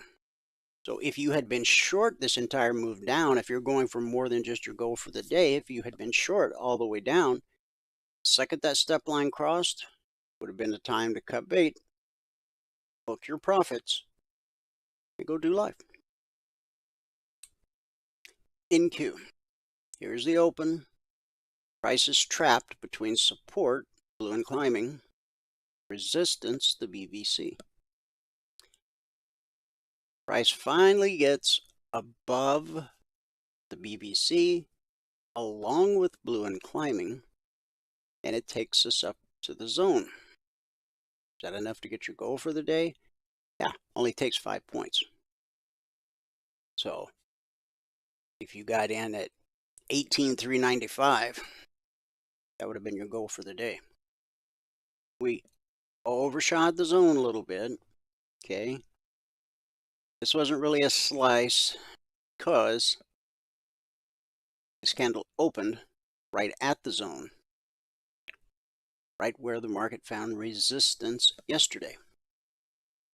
So it overcame it a little bit. Now, when this candle opened, you see that little bit of a wick up there? You had like one tick of green, and then the market reversed.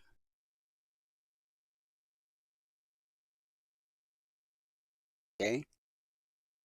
And so, today, where's our high? Right where the market failed yesterday.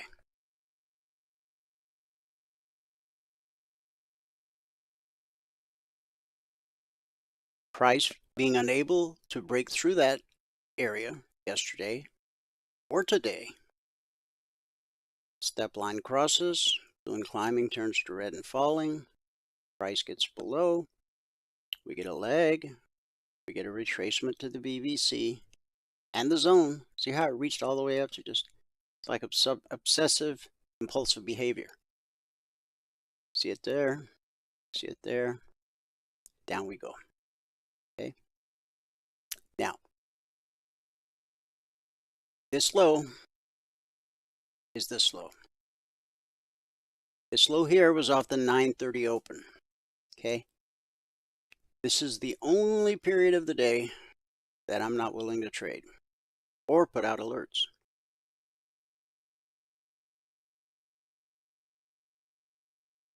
I don't do business when there's 8:30 news. I don't do business at the 9:30 open. And if there's 10 a.m. news, I don't do business until about 10:15, 10:20. Because I'm not a gambler. Good news can send the market lower. Bad news can send the market higher. Didn't used to be that way, but this isn't your father's market. It's a whole different world that we live in today. So what we teach, let the news come out. let the market have their knee-jerk reaction to the news. And then as price resumes its normal rhythm, swoop in, let your goal for the day, put the mouse away. So buyers came in before we got to this low. Okay. But remember, the 930 while candle does all kinds of stuff because, as I explained to you earlier, stocks trade overnight. Here in the US, you've got 9:30 to 4 p.m. Eastern. But then tonight, 8 o'clock, Asia opens. 3 a.m. Eastern tomorrow morning, London opens. They're trading the same stock. They trade Tesla, they trade Apple, they trade Mr., they trade whatever. Okay? That's why on your stock chart, you always see gaps at the open. Gaps up, gaps down. It's a reflection of what happened as people were trading those stocks overnight when you didn't have the opportunity. Again, that's why we like futures, because we can trade around the clock. We're on the same page as every other trader around the world. Okay? So we come down. Buyers step in early before we hit that low. But don't let it be lost that it's the same low. I literally discount this candle. That's my personal preference. We now have a double bottom at that area. The step line has crossed from the left side to the right side of red and falling. So what's it trying to do? Revert to the mean. Pull back to the BBC. And whether you're pulling from below or above, this is pulling from below, pull back holes. Pulling from above, pull back holes. Pull back holes. So, as this candle, if it can make it all the way to the BBC, which is what it's obviously trying to do, this is what I mean about understanding what's happening in the market, what the market's objective is, and what's the next logical thing to happen. You have to be able to look at a chart and develop a narrative of what's going on, what areas are important, and then you learn how to deal with each. Like right now, what do? Nothing. We're going to get a new 30-minute candle in about 3 seconds. Now watch. It's continuing its path to the BBC. We expect it to hold because why? Because it holds more often than it doesn't. But if it doesn't hold, once price, let's say it just shoots right through it. Once it takes out this swing high right here, then you have a trading opportunity up to where the bearish cross took place. When you have a bearish cross that leads to an extended move, the first time price returns to the area of the bearish cross will almost always be good resistance. Same is true of a bullish cross in the opposite direction.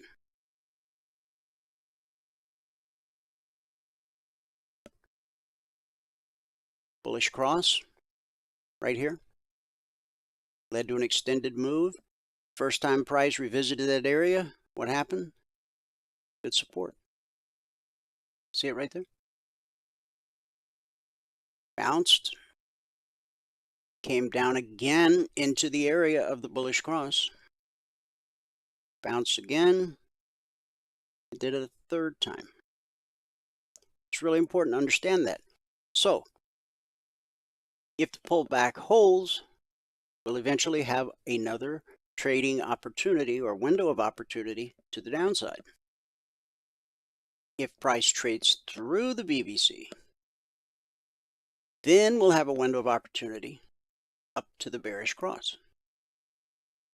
Once it gets above the bearish cross, again, you could get in at 18,390 up to the zone. That would be $200 per contract traded.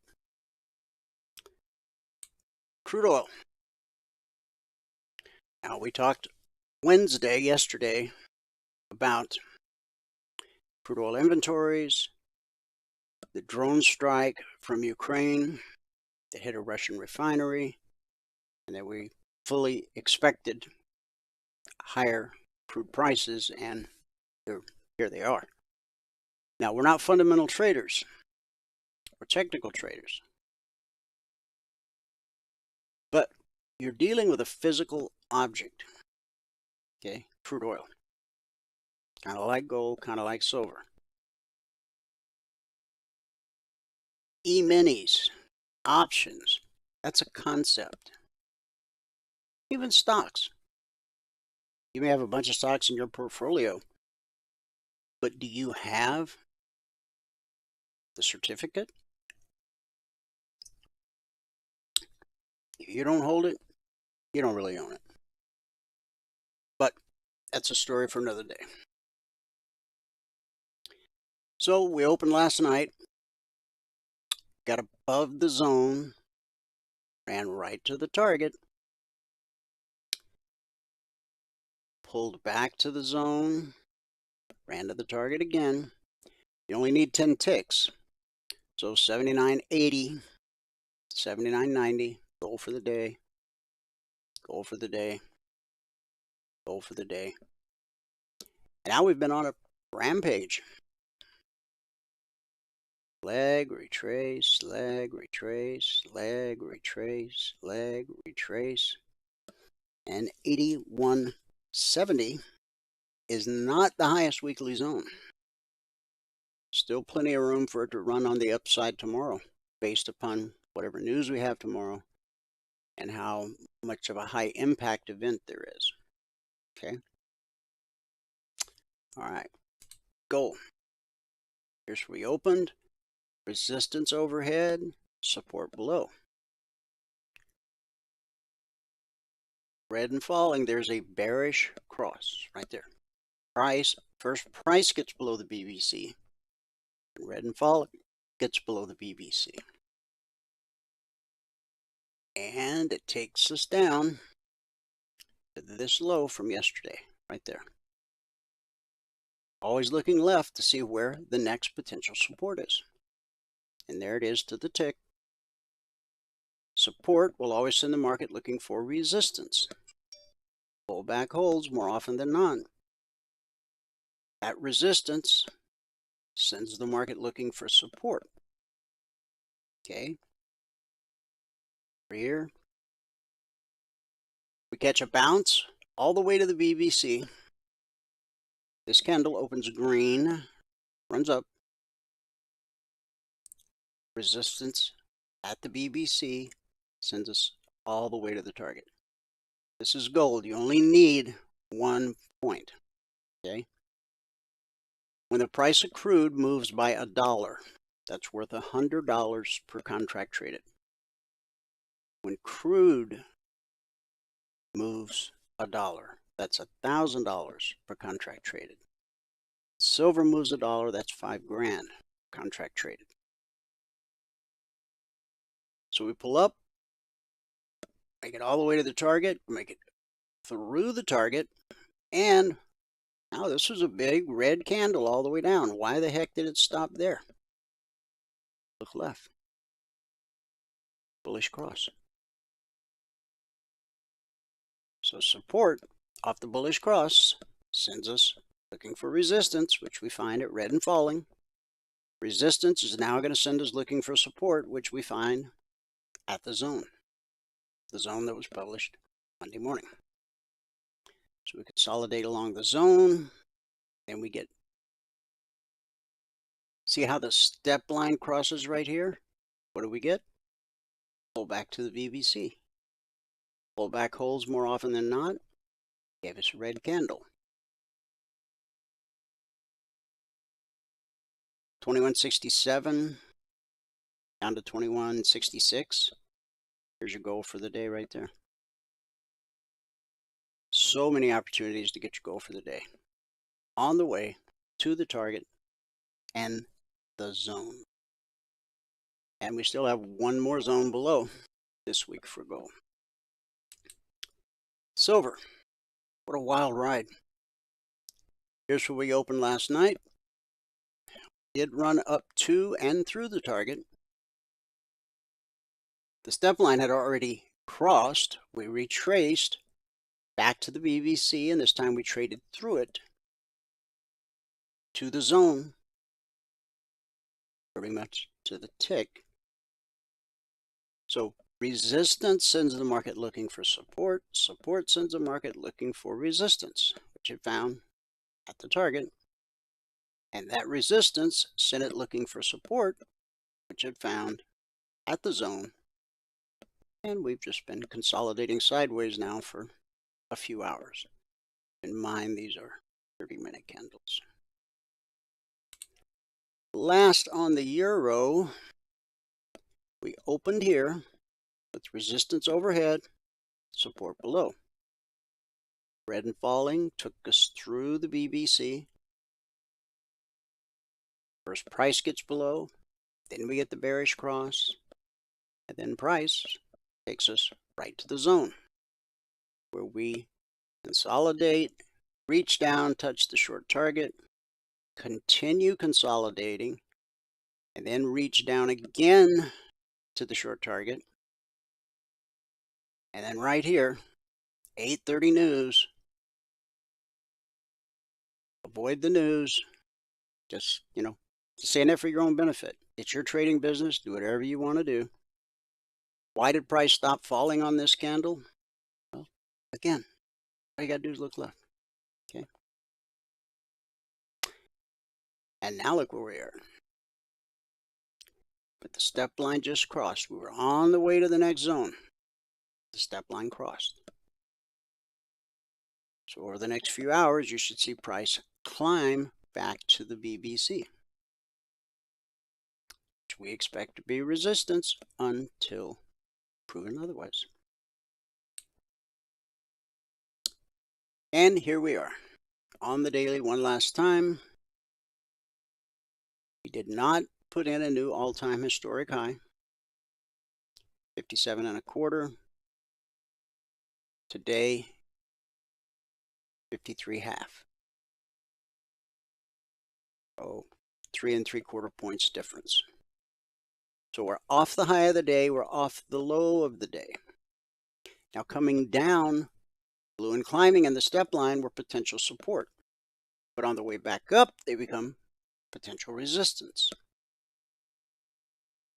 So I would like to see the low of today taken out, and then I would be comfortable trading to the low of March 12th. To become a member, go to mytradingiq.com.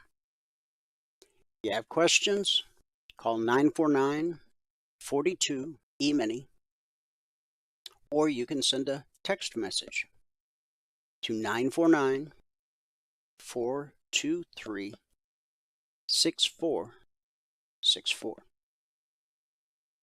And always you can email support@cfrn.net.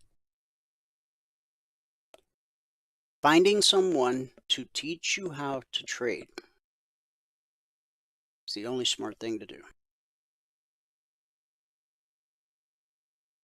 You can buy every kind of indicator and oscillator on the planet, which will probably come with some cherry-picked videos, some instructional PDFs, and a hearty slap on the back. Good luck. How many times has that not worked for you? How many times have you bit and then swore you'd never do it again until that cleverly written email came in and you bit again? And you're really starting to hate yourself because you can't resist the temptation because you want to trade for a living. I'm telling you, these indicators, these oscillators, this nonsense is not going to turn you into a trader. The only way you're going to become a trader is if you learn how to trade. And in order to learn how to do anything in life as far as a career goes, you need somebody to teach you how to do the job. Attorney, brain surgeon, pilot, barista, electrician, plumber, doesn't matter. Yet 9 out of 10 new traders try to just go it alone. Part of the seduction of that indicator package is it's only $99. Wow, I could become a multi-million-dollar. I could become a multi-millionaire by buying this $97 package. It says right here I can make $4,382.97 in my boxer shorts before I'm done with breakfast.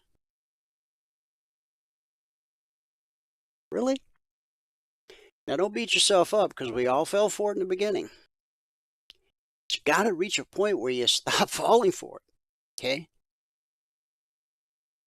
If you want to learn how to trade, you don't hire us to teach you, hire somebody else. But make sure it's somebody you can trust, somebody that's been around a while, somebody that has a history. Maybe somebody that has over 2,400 daily episodes on YouTube. Maybe someone that's issued over 16,200 individual, handcrafted trend trade alerts, where on average, 20% or less get stopped out. If you can find that person anywhere else, I would love an introduction. Sadly, I know you're not. So, again, if you don't hire us, at least hire somebody that will maybe keep you from bleeding out. Because at some point, you're going to get so mad and so furious that you're going to walk away. And while you had all the ingredients to become a consistently profitable trader, because of the path you chose to get there, that's gone forever. You're not going to add insult to injury. If you want to become a consistent trader, you show up every day, trade along in your demo account, you ask lots of questions, and the pieces of the puzzle start to fall into place. And pretty soon you're saying, hey, look, Ma, no hands. Now, of course, the second you think about, hey, I'm actually riding a bicycle, that's when you fall over. Okay? Trading is not that different. So what do? You get up, get back on the horse. But this time, you're not going it alone. We're not going to kiss your owie, but we will meet with you one-on-one, give you 2 hours plus of group training every day. As much one-on-one mentoring as you need. Thursday night members only workshop. And put you in a discussion group with hundreds of traders who've been through this same process and are now doing quite well for the first time in their trading life. Even when you take the trial, you have access to the trial discussion group. Any questions you ask in there, our traders will be happy to answer them for you. There's no competition going on in our community. We are all on the same team and we treat each other with dignity and respect. You'll find an army of people willing to answer your questions, help you with whatever it is you seem to need help with. But most important, in the morning in the live training room, it's an interactive environment.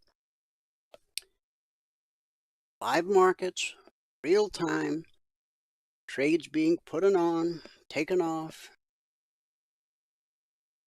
You're asking questions. Now, because our strategy is so simple, after a couple of weeks, you're going to run out of questions. You're going to start to ask a question and go, oh, wow, I already asked that question. I know the answer to that. The beautiful thing is the answer never changes. If you ask a question today about the underlying principles upon which our strategy operates, you're going to get the exact same verbatim answer 5 years later. 5 years into the future. Because our strategy is built on the same principles upon which markets operate. And those principles have been in place since the inception of the markets and will remain in place until the markets cease to exist. Because that's how markets work. Along with the live trading room, you're going to have access to the one-on-one mentoring. Strategy you learn, the indicators you own are fluid across all markets, all time frames. Futures, stocks, crypto, Forex, ETFs. You'll receive the weekly trading zones every Monday morning, the Logic 247 alerts, concierge trade alerts. You'll be able to attend the members-only workshop tonight at 8 p.m. Eastern if you've been on the trial. And you want to be in the workshop tonight. Still got time. Become a member and be in that workshop. Everything a trader needs, all under one roof, one low price. Let's wrap it up with our good word for the day.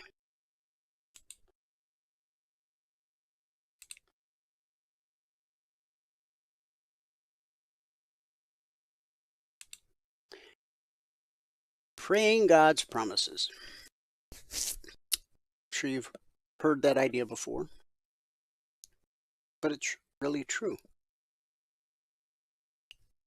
When you were a kid growing up and something happened and you go, but Mom, you said, and as you gave those words verbatim back to your mother or your father about whatever the subject is, there's nothing else they can do but just shrug their shoulders and go, oh yeah, yes, you're right. It's powerful. See, the Bible is full of promises to us as believers from God. So sometimes when we don't know what to pray, we can simply pray God's word back to Him. It's the language He speaks. John 15:7. If you remain in me and my words remain in you, ask whatever you want and it will be done for you. According to one count, there are 3,573 promises in the Bible. That's almost 10 promises for each day of the year. When you know which of those promises apply to you and your current situation, and you fulfill the conditions that go with them, you can literally begin to pray God's promises into existence in your life. Will your prayers be answered overnight? Some will, but others won't. Hebrews 6:12. Be followers of them who through faith and patience inherit the promises. The most powerful prayer you can pray is, Lord, you promised in your word that you would fill in the blank.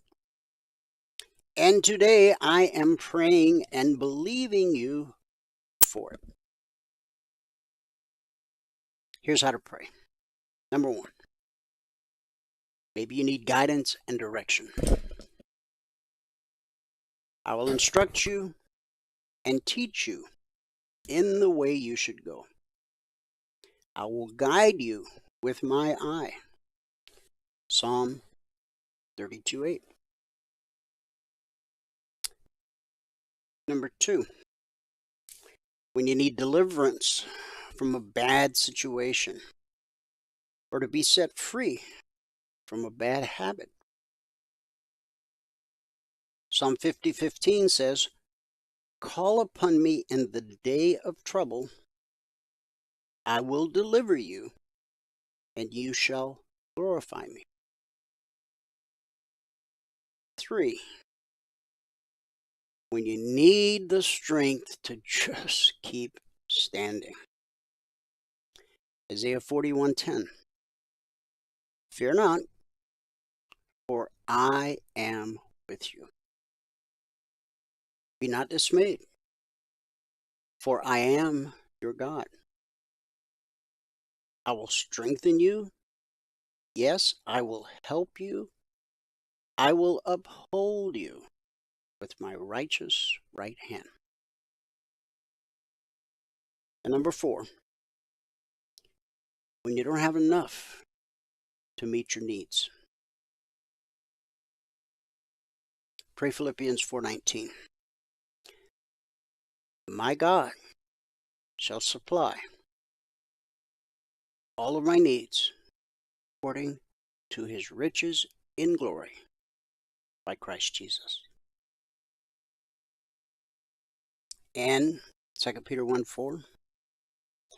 If you meditate in God's word every day, each time a need arises, you will know which of his promises to claim in prayer. 2 Peter 1:4 will give you more detail on that. Now again,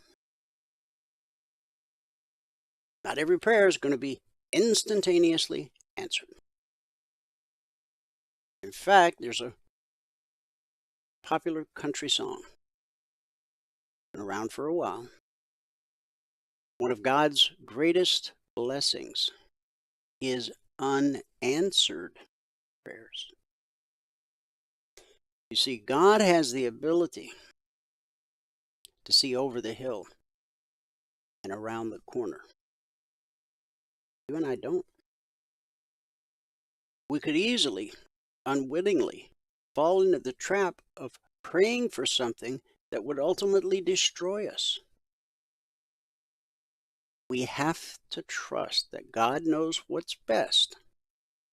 And if we pray according to his will, not our own, and believe him for his promises, our lives will change. You'll become faith-filled, prayed up.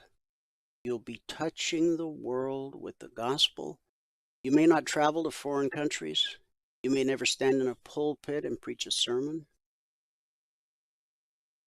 Simply a word of encouragement to someone that's struggling.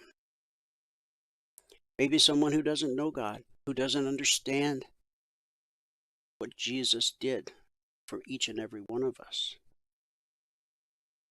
Even if you're not an eloquent speaker, you can share that with them from your heart.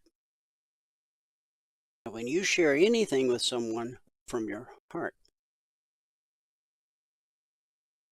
people recognize that it is coming from your heart. That's a good word for today. Thanks so much for tuning in.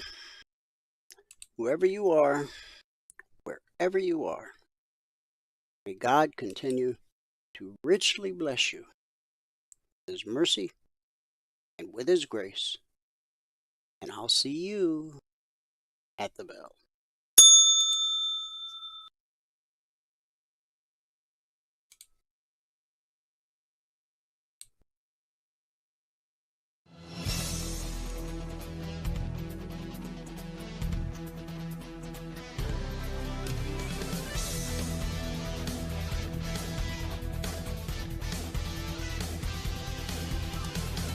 Remember this, there is no greater return on investment than to see a human life changed and given hope. As always, pray hard and trade safe. Any financial information discussed on this show is simply the opinion of our host, Dwayne Reeves, his co-hosts, and guests. To learn more about trading E-mini futures or to take a 1-week free trial in our live trading room, call 1-866-928-3310. 866-928-3310. Information discussed on this radio program should not be construed as a recommendation to buy or sell any security. Always do your own due diligence and consult with a licensed securities broker or financial planner before making any investment decision.